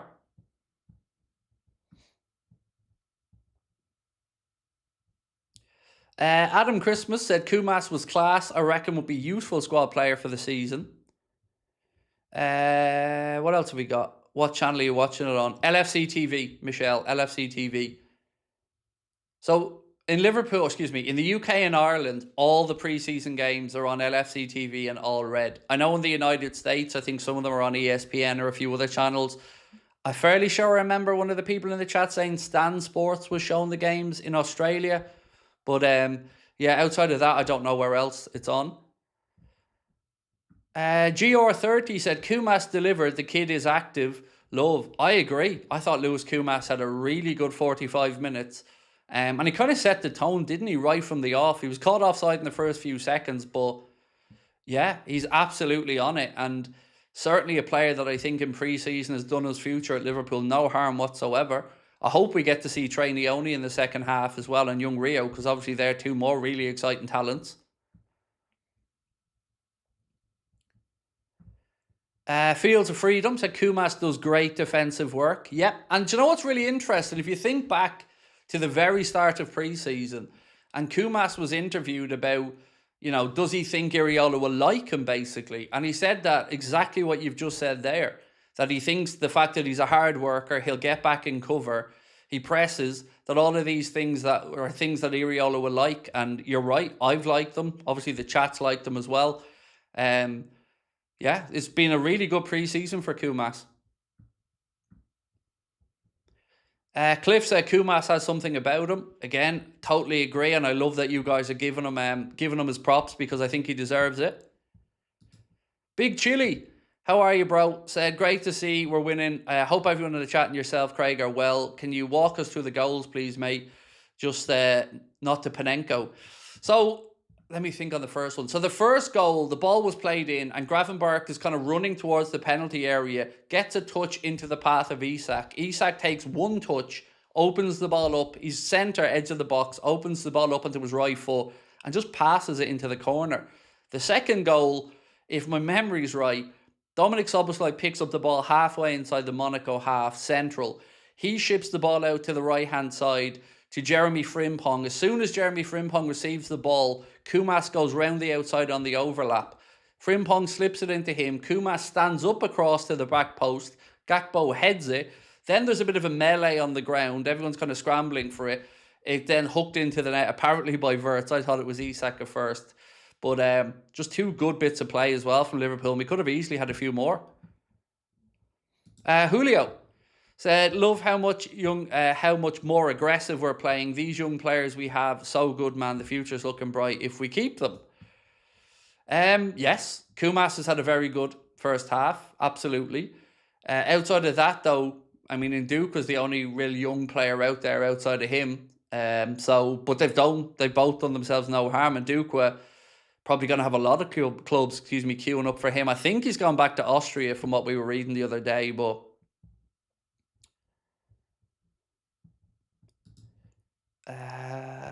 Ali Sharza said, love from New Jersey, New York, big Liverpool fan. Well, thank you for being with us. Much love to you as well.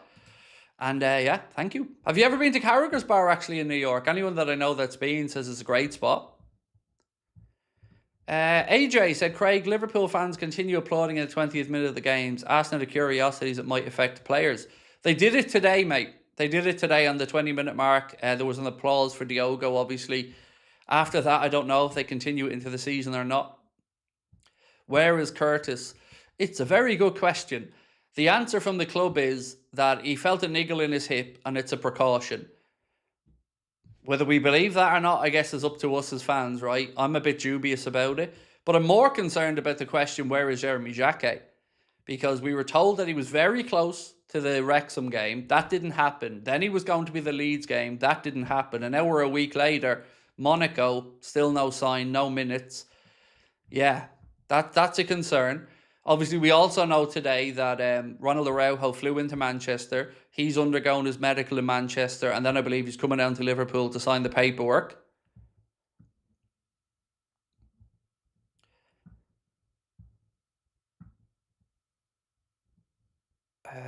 Who else have we got here?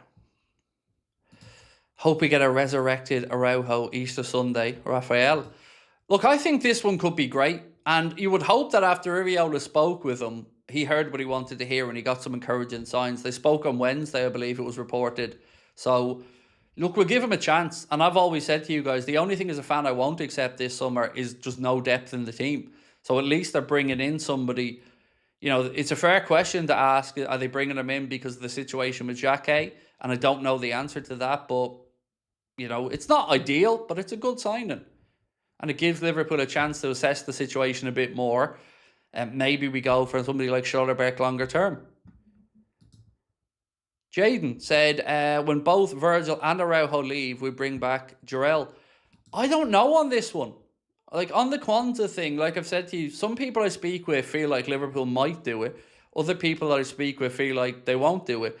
What we do know is it's about €60 million, the buyback option for Kwanzaa next summer. Right, folks, again, I'm going to ask you for a little help. If you can, a couple of things. Let me run through a few things for you. One, don't forget to check out the brand new Anfield Agenda website, AnfieldAgenda.com, where you will see regular columns from myself on there. You'll see 8 to 10 new articles every day. You can also catch up with our podcast and our latest YouTube videos. Scan the QR code on the screen there or just visit AnfieldAgenda.com. What else have we got? And this as well, the new Anfield Agenda WhatsApp that we started towards the end of last season, it's closing in on 20,000 members. If you haven't yet, scan that QR code, join the WhatsApp. You'll see the FPL link in there, the link for Adam, a latest transfer news, and a few other bits and bobs as well. We'd love to have you in there, so please do join. And one more plug, if I can be so bold. Where's this one? This one. Don't forget to check out our extra channel as well, Anfield Agenda Extra. And just when you think you've had so much Anfield Agenda, we also have Anfield Agenda clips now as well, which Connor posted the link into in our disc or in our WhatsApp. We've only set up Anfield Agenda clips. It was nearly at 1,000 subscribers already. We only set it up in the last few days, so don't forget to check that one out as well.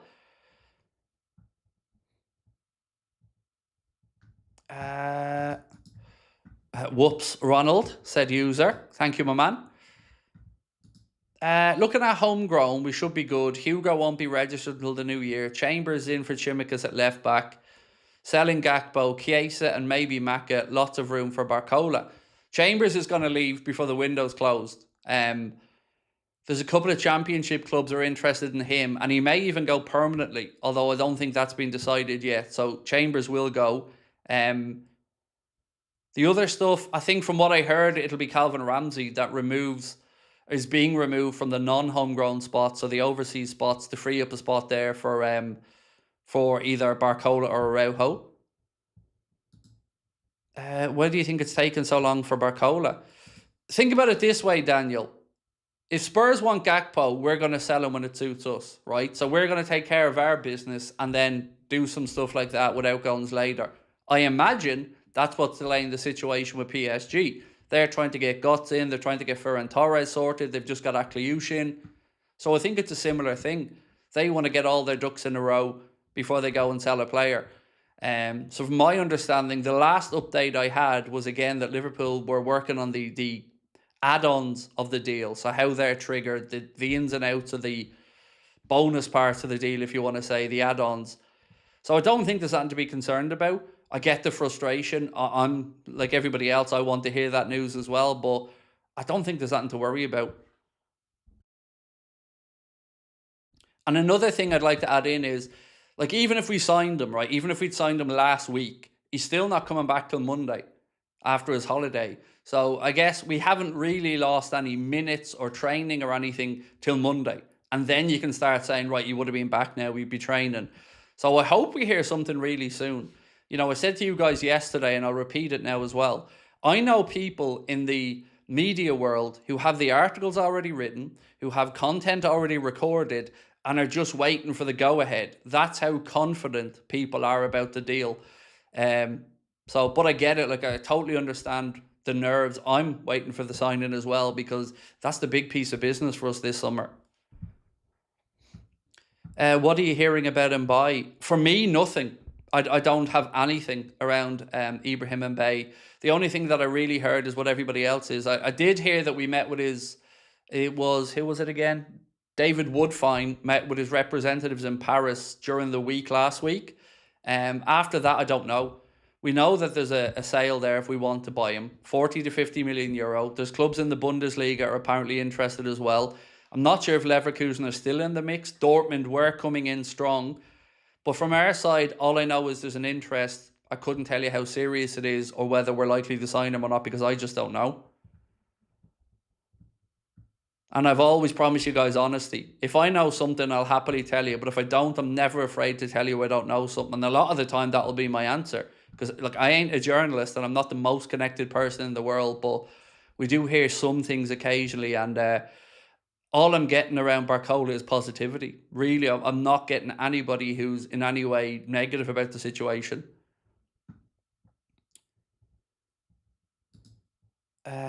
See the image of Araujo in the caption. Look, Araujo is holding Arsenal Champions League trophy, and it's just the image of Romanos. Here we go. Yeah, it's been mad to see the reaction to the Araujo signing. Look, we've got loads of people in the chat, so let's ask a sign on that one. Let's ask a poll on it. One sec.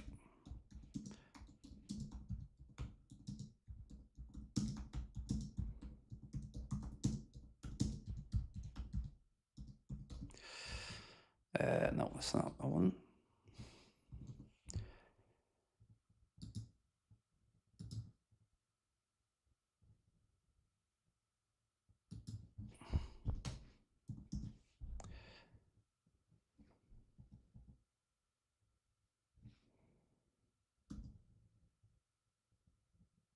Sorry, bear with me, folks. Hard to see the screen from here. So, are you happy with the signing of Araujo? That's what I'm going to ask while we have a halftime break. Are you happy with the signing of Araujo? Yes or no? And we'll check back in on that one in a little bit. I'm happy with it, but I'm not saying it's the ideal solution. But it's a credible option, as I said. Oh, yeah, I can see it there now. You're right on the goal. I've just seen the replay of it there now. And what I thought was Wirtz's right foot, or was Isak's left foot, was Wirtz's right foot. So you guys were spot on that one. I've just seen a slowed down replay of it there now. Usually miss the live discussions as they start at 12:30 a.m. in India. So watch them the next day. But loving today's watch along. Good work, Craig. Thank you. Thank you, and Keith. Really appreciate your kind words, mate. Lovely to have you in. So we're going to see Georgie in goal for the second half. So Alisson did the first 45. Now we've got Georgie for the second 45.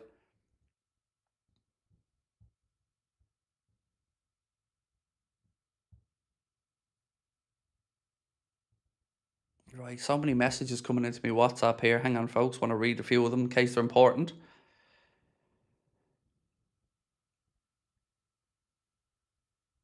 Cool. Okay, we're good to go.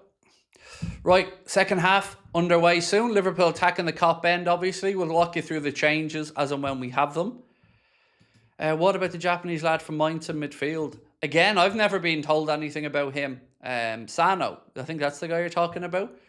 I've never been given any encouragement on him. But then again, like I said, I've not really got much encouragement around midfield names this summer at all. The only one that I, kind of put my colours to the mast on is the situation with Barcola. After that, I'm almost as in the dark as everybody else at this point. Right, we're underway for the second half, ladies and gents. So, Isak's playing anyway. Kumas is still out there. Soboslai's still out there. Gravenbert's still out there. Frimpong's still out there. Endo gets some minutes, which is good to see. Welcome back, Endo. He's playing right side of centre-back.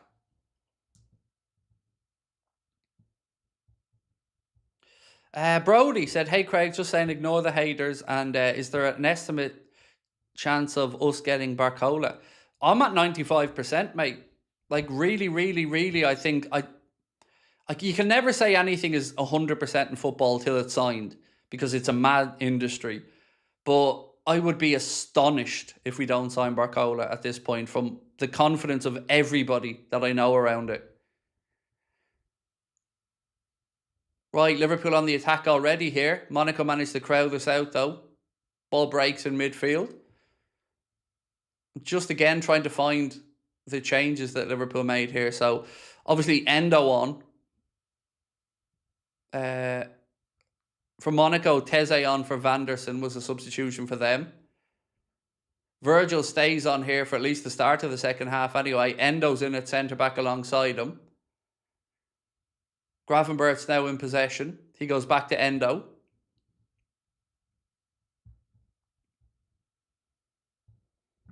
Winky Wonky Donkey. I love that account name so much. Always miss the evening streams, but always listen the following day when I'm working cleaning carpets. Well, we appreciate you in, my man. And thank you for your support. What an account name. Winky Wonky Donkey. I love it. That's right up my street. I'm somebody that the most stupid things in life makes me happy and smile. And an account name like Winky Wonky Donkey, that just brings a smile to my face.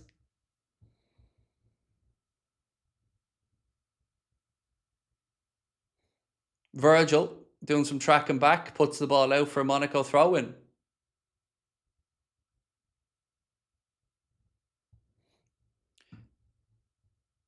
How's Isak? Really good, Scott. Honestly, and I feel so good to say that. I think Isak was really sharp in this game so far. So yeah, I would say really good, mate, would be my answer. As has Wirtz been up with him as well. That connection between the two of them looked great. Monaco now in possession. Left side. Ball in behind. Look at that again from Kumas.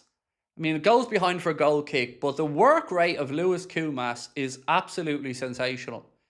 He works his ass off on both ends of the pitch. Like every time some defending needs to be done, Kumas is back there helping out. Pedder said, do you think Liverpool be in the title race this season? I'm certainly not expecting a Pedder, mate. You know, I'm not going into the season expecting us to be in a title race. I do expect Champions League football qualification. And as I said all the way through, if we can, gel as the season goes on, maybe something in the Champions League or one of the cups, when we come on stronger, hopefully, as the season goes on. But the hope is always to do as much as possible. But I think it would be a little bit naive of me to start talking about title challenges.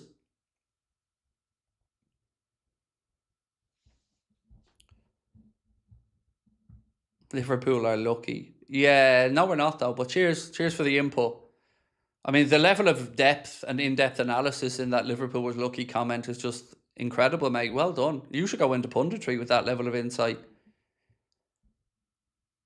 Do you also do magic tricks or?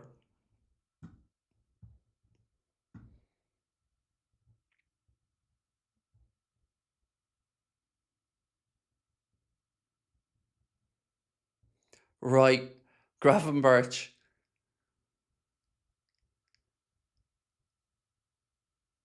Gakpo now. Good. Good run from him. Slips it in right side to Frimpong. Back to Gakpo, excuse me. Good strong running from Cody Gakpo. Slips it in then to Frimpong.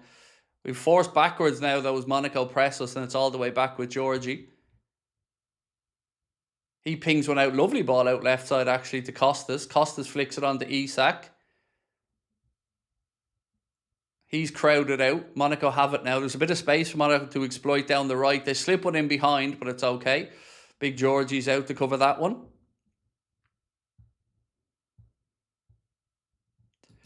Colin said, do you think Munoz will get minutes today? Yep. He's warming up there now, actually. Him, Rio, and a few of the others, Trey Neone and a couple of others are warming up. So, yeah, Milos Kerkez is there warming up, along with Munoz and a few others. So I expect we will see him. Probably about, my guess would be around the hour mark.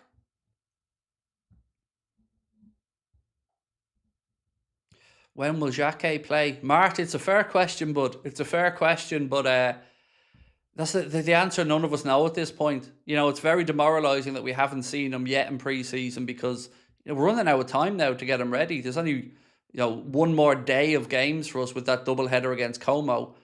And then it's kick-off against Newcastle. So it's looking very unlikely we're going to see him at the start of the season. So is it going to be Endo? Is it going to be Araujo? I don't know.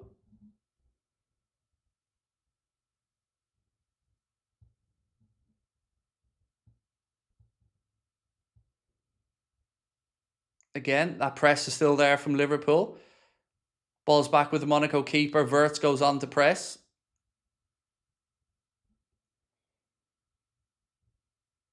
Monaco get around the first press, but they're still deep inside their own half. And they end up rushing a ball that goes straight out of play for Liverpool throw-in. Verge throws it quickly to Endo. I'm so excited to see Victor Munoz, by the way. I think we're going to love him.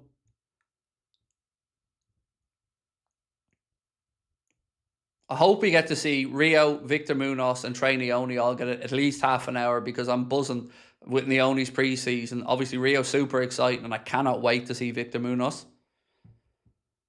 Where's Jones? The company line, Jay, my man, is that he has a discomfort in his hip. That's the company line, Jay.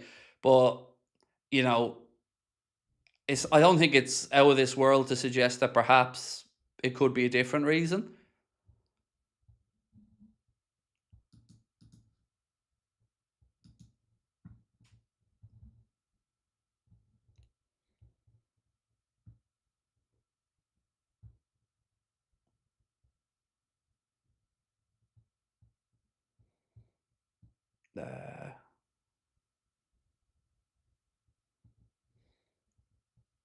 Gravenberch slips it into Cody Gakpo. Gakpo rolls it out left side to Costas. No real options for Costas. He slips it back inside to Cody. Cody into Soboslai. Dom gets it out to Jeremy Frimpong. Kumas. Frimpong goes around the outside. Kumas goes back infield to Dominic Szoboszlai. He rolls it across to Gravenberch. Little 1-2 with him. Isak now. That's a penalty, ref. Ref, come on. No, there was no ball touching there, ref. The leg, oh, fuck you. Nah, shenanigans. Anyway, could have been a third there for Liverpool. Kind of Isak and Gravenberch kind of got on a muddle there. And eventually it goes through to the Monaco keeper. I mean, I don't know where the ref's saying he got the ball there, because nobody touched the ball there for me, ref.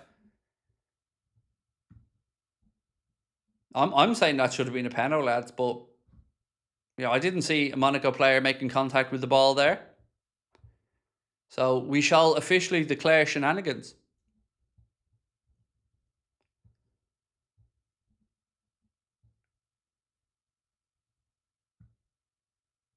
Trent Edwards, Craig, you're a beautiful man. I'll take it, bro. I'll change it. I'll take it, excuse me. Craig raging, bro. No, you'll know when I rage, mate. This is not Craig raging. When I rage, you'll know I'm raging. Don't worry. You'll worry for my health when you see me raging. Trust me. I've nearly blacked out a few times over the years. Ball in behind, looking for the run of Wirtz. Monaco defender gets a leg in and the goalkeeper manages to clear his lines. But again, good forward-looking play from Liverpool. Monaco now with a little bit of space in the centre of the park, but the options are minimal. Liverpool again get bodies around and force Monaco backwards.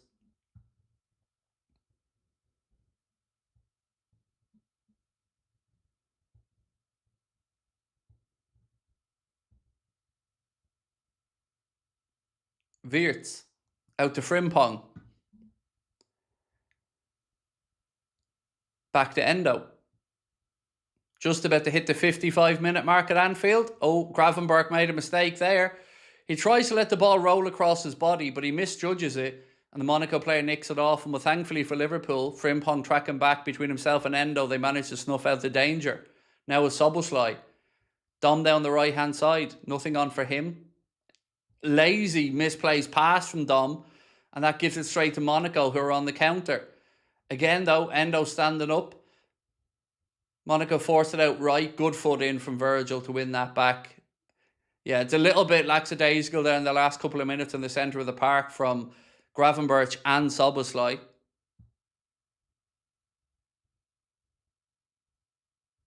Again, Gravenberch goes to ground and gives it away, and Georgie's forced into a big save there to keep it at 2-1, and now it's 2-2. 2-2, Monaco have equalised. And again, it comes from Gravenberch losing the ball, being on the ground and giving it away. Georgie makes the save initially. The ball rebounds then back to the Monaco player. Georgie's on the ground, so he nearly has a free goal and he just slots it in.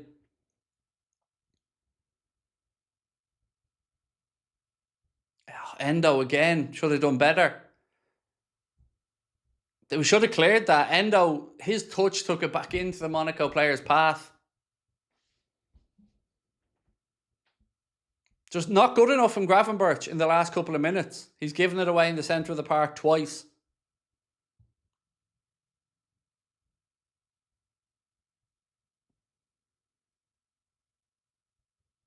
Two.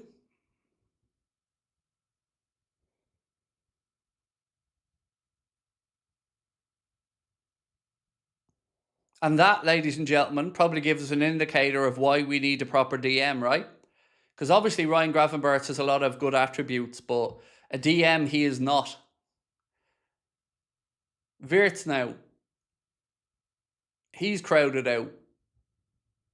Just gotten a little bit sloppy in the past few minutes, and there's been a string of misplaced passes and Liverpool giving up possession cheaply.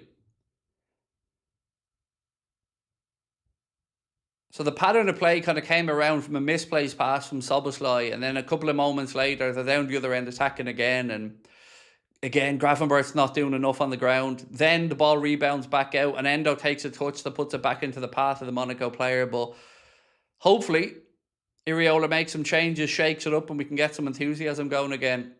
Gakpo, his touch is heavy. Gravenberch gets the second ball, though, and then the referee Says Gakpo impeded, correctly, I should say, the Monaco player, and it's a free kick to Monaco.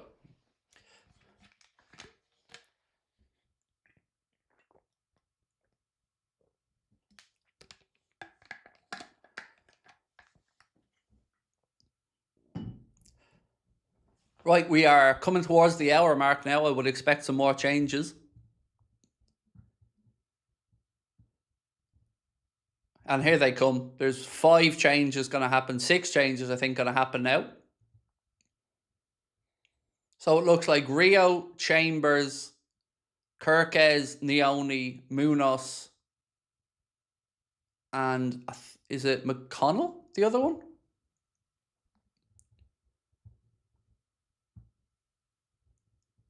So Verge is coming off, obviously first game back for him in pre-season. Isak's coming off as well.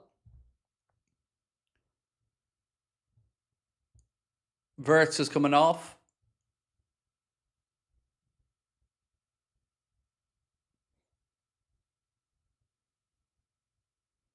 Gakpo's coming off.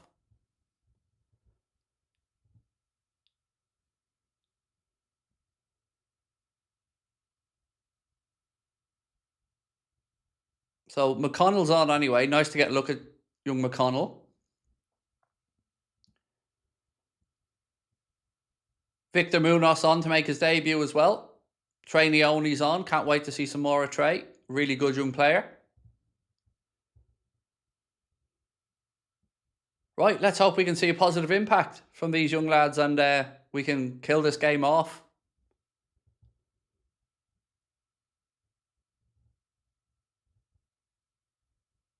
Right, we'll be back underway with a free kick to Monaco anyway.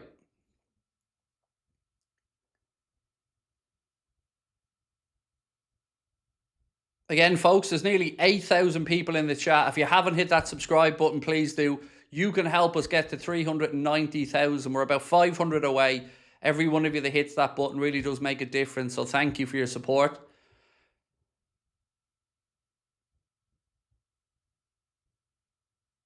Are we playing poor in the second half?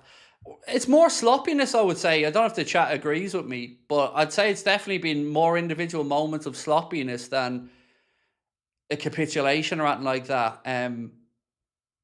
Certainly haven't created as much as we did in the first half, but I don't know, it just feels like it's more individual moments. Kumas, nice touch from him, and then he plays it behind the intended target of Victor Munoz, who's off the left-hand side, by the way. It's Rio who's coming off the right, which is very interesting. So Rio's on the right-hand side of the attack. Kumas is through the middle, and it's Munoz who's on the left.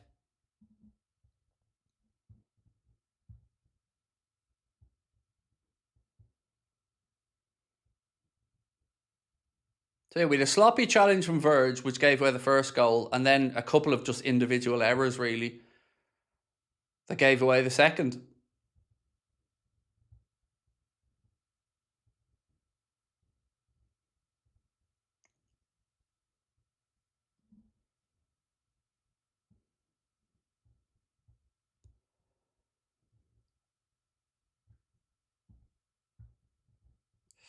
What else we got? Sorry, there's a couple of super chats I have to catch back up on. For me, season is the most interesting. Many clubs have changed coaches, and we'll see how Arsenal will defend this title. Yeah, them having continuity there, I guess, of coaching and a few other things, you'd have to say is definitely a benefit for Arsenal. I'm with you, mate. I'm fascinated by how the season goes. Jamie said, well, Craig, how are you feeling for the season? I'm okay, mate, but I'd prefer it if we didn't start giving away sloppy goals like we've done the last 2 games. And I'm a little bit concerned about the depth still, but I'm optimistic for the season. Craig, please explain why our first team goalkeeper, who did nothing in the first half, goes off at half-time. I know it's pre-season, but really... Well, you've answered your own question. It is pre-season, and I don't know if you're trying to intimate that maybe Georgie did something wrong for the goal. He didn't. But it's just to give Georgie minutes, that's all. And he did nothing wrong. He made the save initially, and then Endo didn't clear his lines, and the ball went back to the Monaco player who got a second bite of the cherry. But yeah, you've answered the question, mate. It's just because it's pre-season.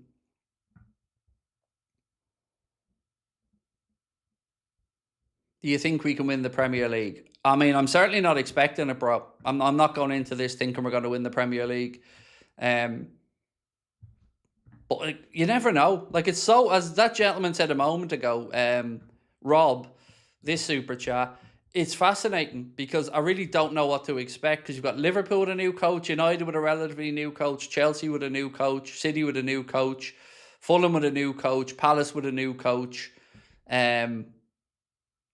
Bournemouth with a new coach. I mean, there's so much change in the league this year, so it's really hard to get a read on it. Iriola is garbage. Is he? Thank fuck though, because it's obviously not Iriola, because you've spelled it Rieola. So I don't know who he is, but I agree he's garbage. But Iriola, our head coach, isn't garbage, and you definitely aren't full of shit. If you're gonna slag somebody off, at least learn to spell their name. Like, no one's gonna take your opinion seriously if you can't even be bothered to do the research of how to spell the manager's name.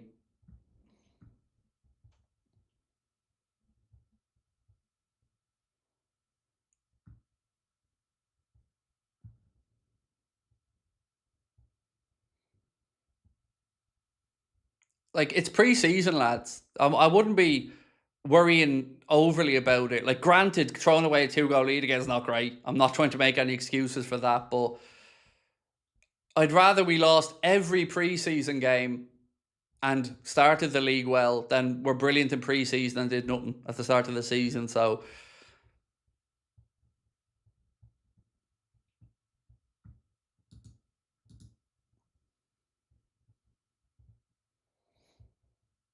why is Chiesa not playing? I think you probably know the answer. My suggestion is that he probably is on the way out. Same with Elliot, which is why you're not seeing them today. That's my guess anyway.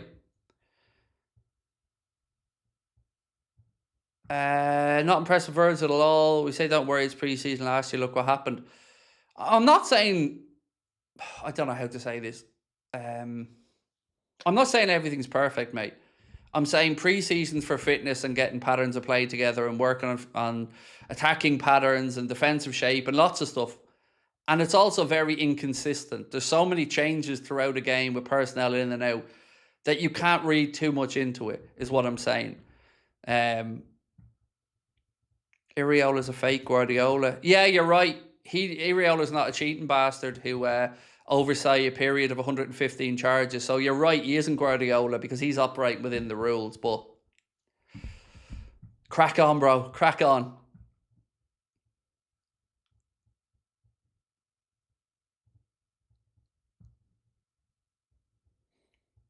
Why don't you just say, I'm a little weirdo who thinks he knows football but doesn't understand nothing about it and just comes on to sound cool like, he's no Guardiola. Fuck Guardiola. At least Ariola's playing within the rules and not lying. I back my club, I'm staying here, and also, see ya, I'm off because I think them charges might be coming up soon, so adios. Rio. Couple of step overs from young Rio. Strike, blocked.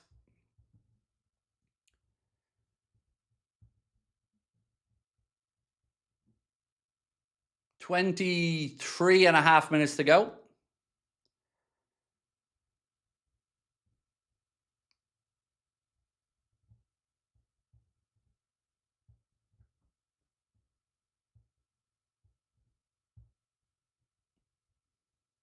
Chambers. Endo. Neone. So composed, young Neone. Love watching him on the ball. Ball back with Georgie. Lads, he's left-footed. Fuck's sake. That's something that we do need to wake up on. It was an issue last year as well. We need to realise that Georgie's left-footed. Soboslai. Out to Victor Munoz. Left channel. Oh, yes. We love that, Victor. Goes past his man like he wasn't there. We love that, Victor. There's a little introduction to what we can expect from young Munoz. We'll have a bit of that, sir. Oh, yes. That was delicious. Stop, start, bang, gone. Can't really describe it to you, but the defender, he stands the defender up and then quick touch, gone past him, 2 yards of space in the blink of an eye. Chris and Craig, how are you, man? First game that I'm getting to watch, and it's so refreshing to see the lads knowing how to pass forward again. Yeah, there's definitely been a drop off from the first half where we were sublime, but you kind of expect that with the amount of changes. But I also do understand the frustration at giving away 2 goals again.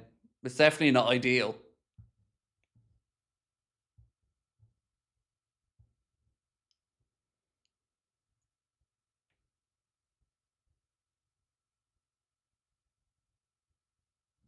Hopefully, we can just go and find a winner here.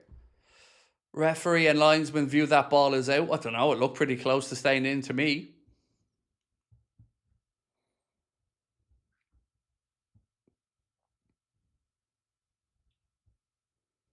Has Munoz touched the ball? Yes. We were just talking about it. A lovely bit of play by him a minute ago was he just stood the defender up and just went past them. Say hi to me. Hi to me.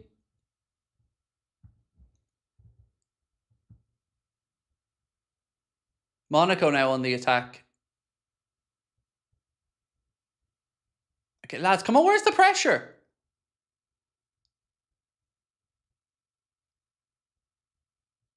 Cross in from Monaco. Shot. Georgie saves. I'm not happy with what I'm seeing here. Szoboszlai just standing there looking at the Monaco player. Doesn't even try to close him down, which is very unlike Dom. But he kind of stands there half gesturing. It ends up Monaco work it down Liverpool's right-hand side. Then there's a strike from a pull-back ball to the edge of the 18-yard box and forces Georgie into a save. Should have closed him down. They're just giving him too much space there.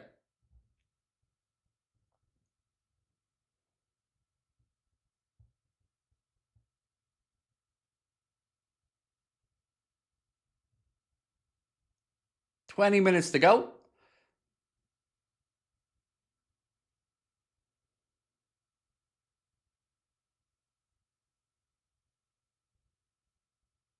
Come on, boys.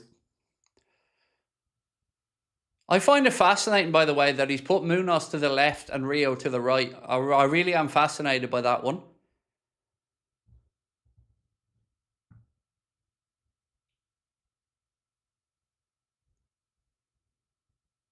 Surely this tells us Rio's looking like he's starting on the right-hand side.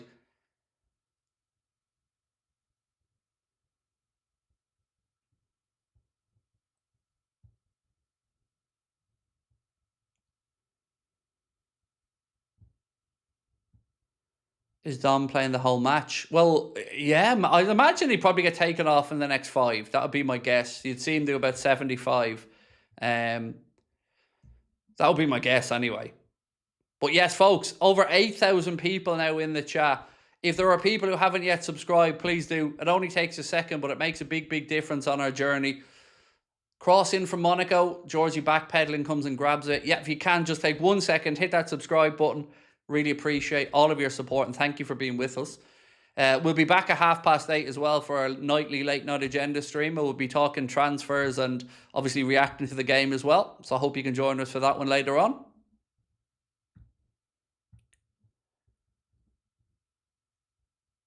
We should have some more information and news on the Araujo deal as well at that point. Nasira, so what do you think of Isak's performance? I thought he was good. I thought the connectivity between himself and Wirtz looked really good. Really good. Both of them looked really sharp. Szoboszlai now. Chambers back out left side to Kirkes. Kirkes tries to slip it in behind from Munoz, but he overhits it. It's cleared by Monaco. They have it in the right back position. Ball played forward. Again, Liverpool win the initial one, but Monaco have it back.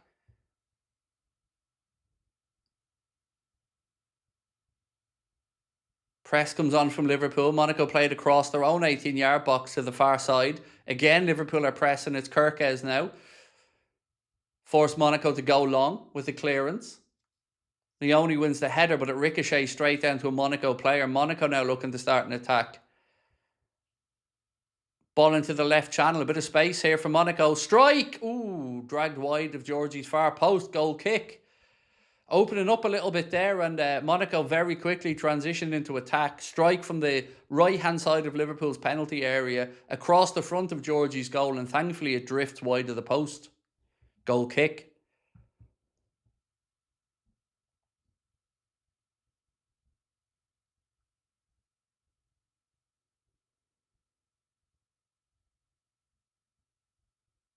McConnell to Neone. Across to Kirkes. Munoz now. He's a little bit greedy there, to be honest. He tries to go past his man when there's probably a little bit too much work to be done. And he loses possession. And then Szoboszlai fouls a Monaco player in the middle of the park. And it's a Monaco free kick.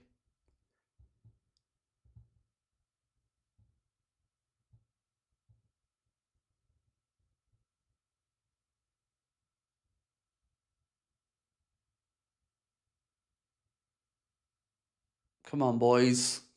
Nothing stupid. 16 to go. Monaco in possession. They move it left to right. Again, Szoboszlai is starting to look laboured to me. He's definitely feeling the 73, 74 minutes he's had. So I'd be taking Dom off if possible here to give him a break.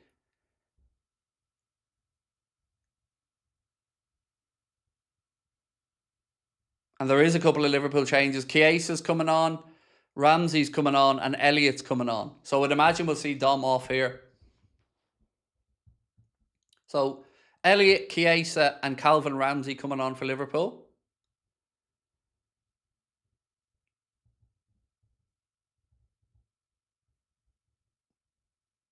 Koumas coming off. It's been a good 75 minutes for Lewis Koumas. He can be really proud of his pre-season. Frimpong coming off as well. So Frimpong off. Koumas off. So that's Calvin Ramsey on. And it's, I think, Szoboszlai, the last one coming off. We're still waiting for this one. Yeah, it's Dominic Szoboszlai coming off for Harvey Elliott.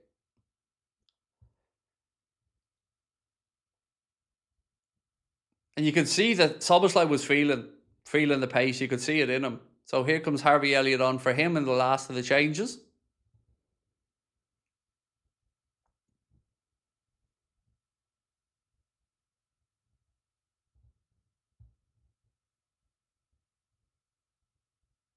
If Jones goes, we need a CDM. But Jones isn't a CDM, Ahmed.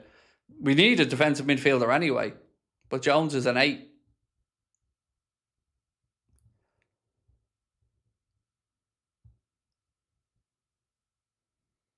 Again, Monaco are in behind. Good cover and challenge, though, from Endo. Well done, Endo. Look at that from Munoz. Taking it inside straight. Or it's Kirkes, my apologies. I thought it was Munoz. It was Kirkes. Good action from Kirkes. Takes the ball inside. Frees up a bit of space. Ramsey now. He rolls it into Trey Neone. McConnell. Back to Endo. Endo shifted across to Chambers. So again, Koumas for Chiesa. Szoboszlai off. Elliott on. Jeremy Frimpong off. Calvin Ramsey on. Where's Maka? He doesn't get back till tomorrow. Yeah, Maka returns to training tomorrow, mate. I get that, but a 6 is needed. I agree the 6 is needed. All I said was Jones isn't a CDM. But you're absolutely right in that we need a 6. But maybe he views Maka as that guy. I don't know. I still feel there will be a little twist or turn in this window with regards to an outgoing or two from Liverpool yet. Neone to Chambers. Elliott back to Chambers. Out to Kirkes. Back inside to Trey Neone. Neone gets his head up. Pings the ball out right side to Rio. Good ball from Trey.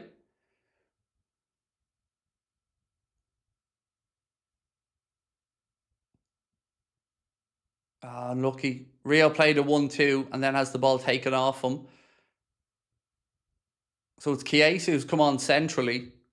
Foot in there from Ramsey that puts the ball behind. It'll be a Monaco goal kick. Any Barcola update? I haven't spoken to anybody yet today, bro. So hopefully, if I might, and I'm saying might because I might get nothing, but I'll be trying to figure out stuff in between this and the late night agenda stream. So if I do find out on it, it should be over the next couple of hours.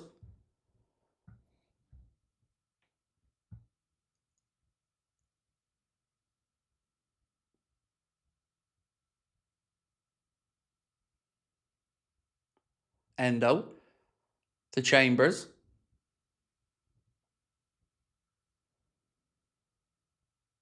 into Neoni. That's not a good ball train. It was never on. He tries to play a ball to Rio that was never ever on. And Monaco intercepted. They drive forward, and then McConnell lunges in with a challenge and gives away a free kick. Monaco free kick about 15, 20 yards outside the Liverpool 18-yard box. Certainly too far out for a shot, but they'll be looking to throw in a cross from here, you'd imagine.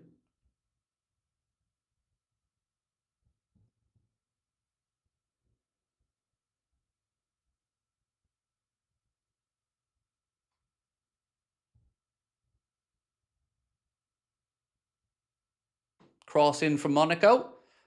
Headed away initially by Liverpool. Second ball drops edge of the box. A strike from Monaco. It's blocked. Monaco back in possession, though.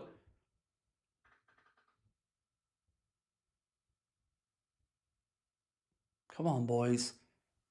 The drop off from the first half and the intensity we played with when the changes have come have really, really been clear, to be fair. But you still hope Liverpool can go find a winner, send people home happy.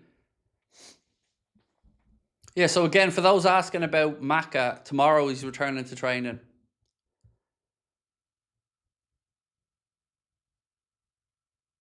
Medusa said Darwin's or Trabzonspor on loan being reported. Yeah, there was lots of chatter about that actually. As soon as Mo went in there, that Mo wanted Darwin brought in. So let's wait and see. English said first half performance very encouraging. Absolutely.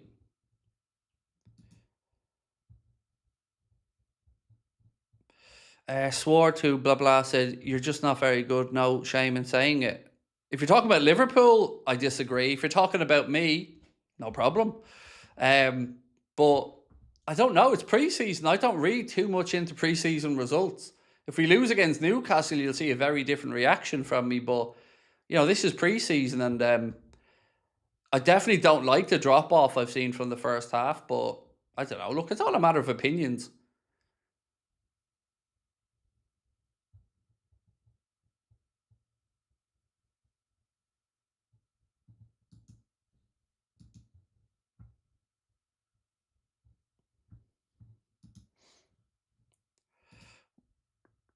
So, were you happy with the signing of Araujo? We've had over nearly 5,000 votes. 85% of people are happy with it. Are we still in for Mbai and Barcola? I don't have anything that I can add to the Mbai situation, or Mbai, excuse me.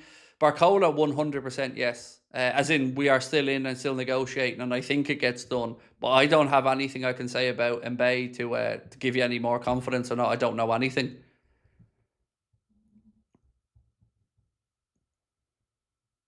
Monaco again on the attack. You'd have to say, if you were to say who's looking more likely to get a winner here, it would be Monaco. And they get themselves a corner here. But yeah, it's not been great since the changes have been made from a Liverpool perspective.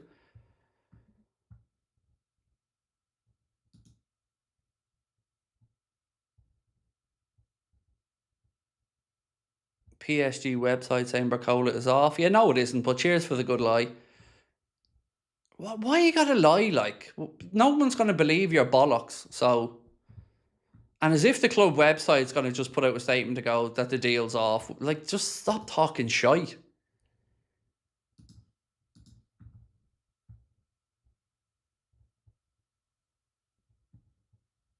We ain't signing Barcola. Yes, we are.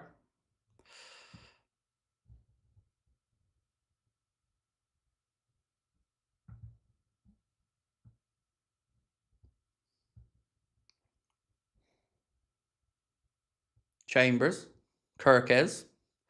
Again, I don't know what that was too, but it's straight back to Monaco. That's more sloppy. And another strike straight at Georgie. We're giving up so many. And again, giving the ball away. That's fuck off. Come on.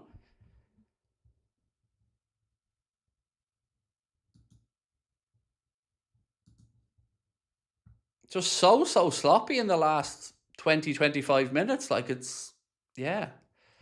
Simple balls out of defence. Like, we're just not. And now we're resorting to fouls in the middle of the park to stop counters. It's, yeah, we look like we've got no rhythm to our game now.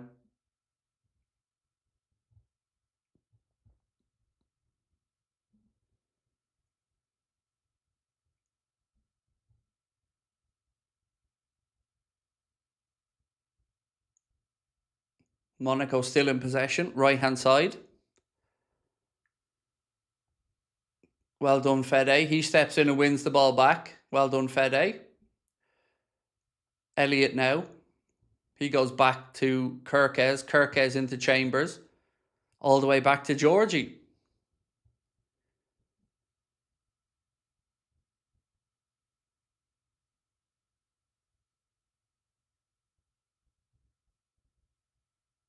Again, it's a clearance, but it's straight to a Monaco player.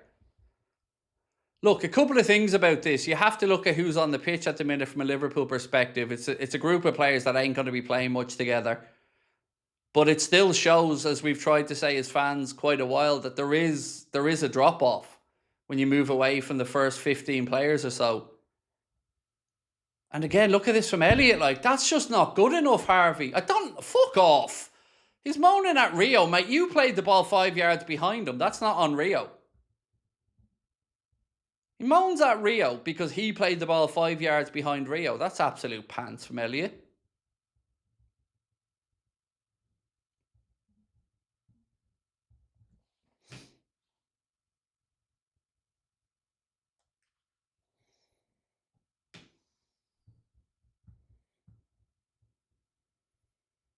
So I would be a Harvey Elliott fan, lads, but I've got to be honest, as I have done all the way through pre-season. I don't think Harvey Elliott's done anything to endear himself to Iraola to stay, and I wish he did, but I'm not going to lie. I think he's had a really poor pre-season, and nothing about his performances in pre-season makes me think he should be kept around. And I wish I could say differently because I really like Harvey Elliott, but no.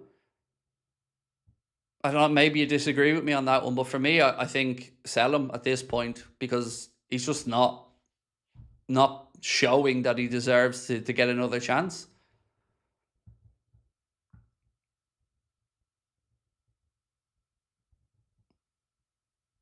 Should have kept Slaw. Again, another one that doesn't know how to spell a manager's name that he professes to like. The amount of people who claim to either hate a manager or love another manager but don't know how to spell their name is insane.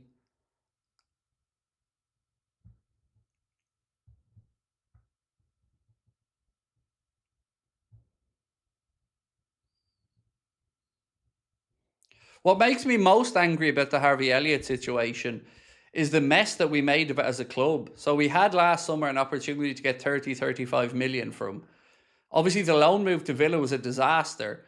He's now got 1 year to go in his contract. He's had a year with very little football and will be lucky to get 15 million quid from now. So whoever the genius was that decided on that loan move has probably cost the club 20 million. Kevin said negativity is back. Kevin, there's a difference between an assessment of what we're seeing on the pitch and negativity. Like, it's my job to portray to you what's happening on the pitch. Now, if I was saying to you that this is a masterclass and everything's fucking tickety-boo, I'd be a lying piece of shit. So what do you expect me to say when it's been sloppy and we haven't been that good in the second half? It's not negative if it's true, right? I don't think there's anybody in the chat right now who's going to say the second 45 has filled them full of confidence. First 45 was incredible. Second 45 has been very sloppy. And now we're 3-2 down. Just as I say that, Monaco score a third. And it's 3-2. So is that being negative, or am I allowed to tell you they scored a goal? So a corner, another set piece, and another goal conceded. Anfield starts to empty out, and it's, 3-2 Monaco.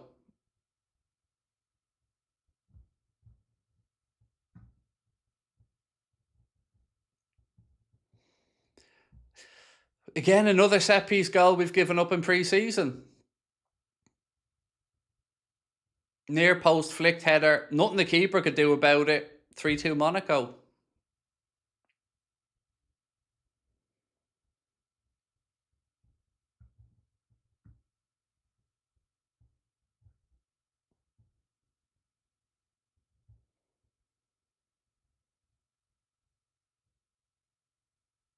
So this obviously isn't the first game Areola would have dreamt of at Anfield as Liverpool head coach. And Monaco on the attack again. Look, I think we can look at this in a few ways, right? Obviously, there's frustration. But what this does do, if you're asking me, is it shows the club that the drop off again in levels from the first 15 players or so to the next group, it's still not good enough. And you would hope that this would maybe put the shitters up the club a bit to go out there and get something else done. That's the only really, you can't even say upside to it because there isn't really an upside to it. But if you're looking for, it's just more proof. And they nearly get a fourth, by the way. They run out and make a mess of it themselves. But yeah, that's what I'm taking from this anyway, is that the first half was top notch and you could see what we were doing. And the drop off again when the changes come is pretty stark. And it shows that we still have a gap in the levels between the first 14 or 15 players and the rest. That's my take from it anyway. Bricktop said the game being tough helps transfer window. It highlights the fact that we need to add more. If it had been a walkover, FSG would be like, we're all good. That's what I'm choosing to take from it as well, Bricktop. You know, of course, the frustration in the chat is absolutely understandable. And to throw away another 2-goal leads, it's not going to fill you full of confidence. But that's my takeaway, Bricktop, same as you, that this shows that there's still a clear drop and that we need to get our finger out. Owen says this is going to be another long season again. So, yeah, look, there's no dressing up turning a 2-goal lead into a 3-2 deficit as a positive. There isn't. So, yes, I think we'll be okay.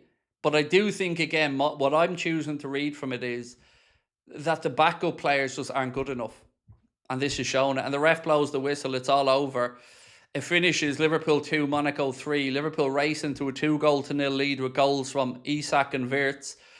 And Donny Areola rings the changes in the second half. There's a bit of a heated debate going on the pitch now again between some of the Liverpool players. But what I choose to take from this as a Liverpool fan is 14 or 15 players deserve to be here and are at the level required. And after that, we have no depth and the levels aren't there. But then again, let's be honest, lads, this is no breaking news to us Liverpool fans, is it? This is what we've been screaming from the rooftops about as fans all summer. It's the depth, and it's the depth over the course of a long season that's going to come back to bite you in the arse, because you end up leaning on the first team players more and more and more, and they get overloaded, injuries appear, and then the cracks show. So this is now on the recruitment team to step up and do their fucking jobs, because this is a little insight into what is possible negatively if the wheels come off the first 15 players or if injury strikes.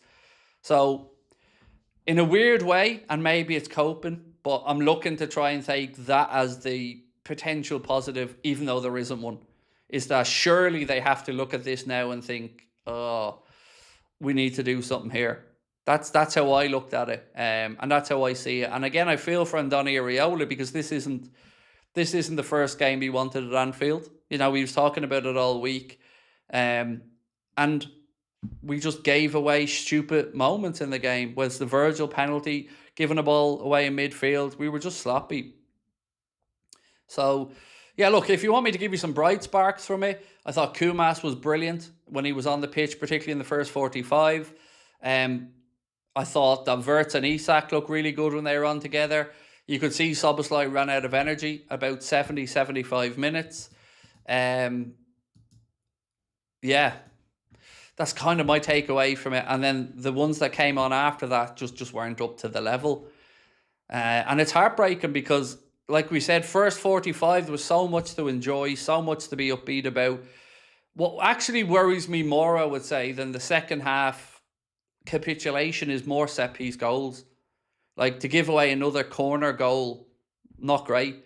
After giving away 2 goals from throw-ins against Leeds United, that is clear. And look, to be honest, when Iriola came in, we highlighted the fact that for all the good attacking play and all the obvious positive traits he has, you look at his Bournemouth team, they had a similar problem defending set pieces and stuff like that.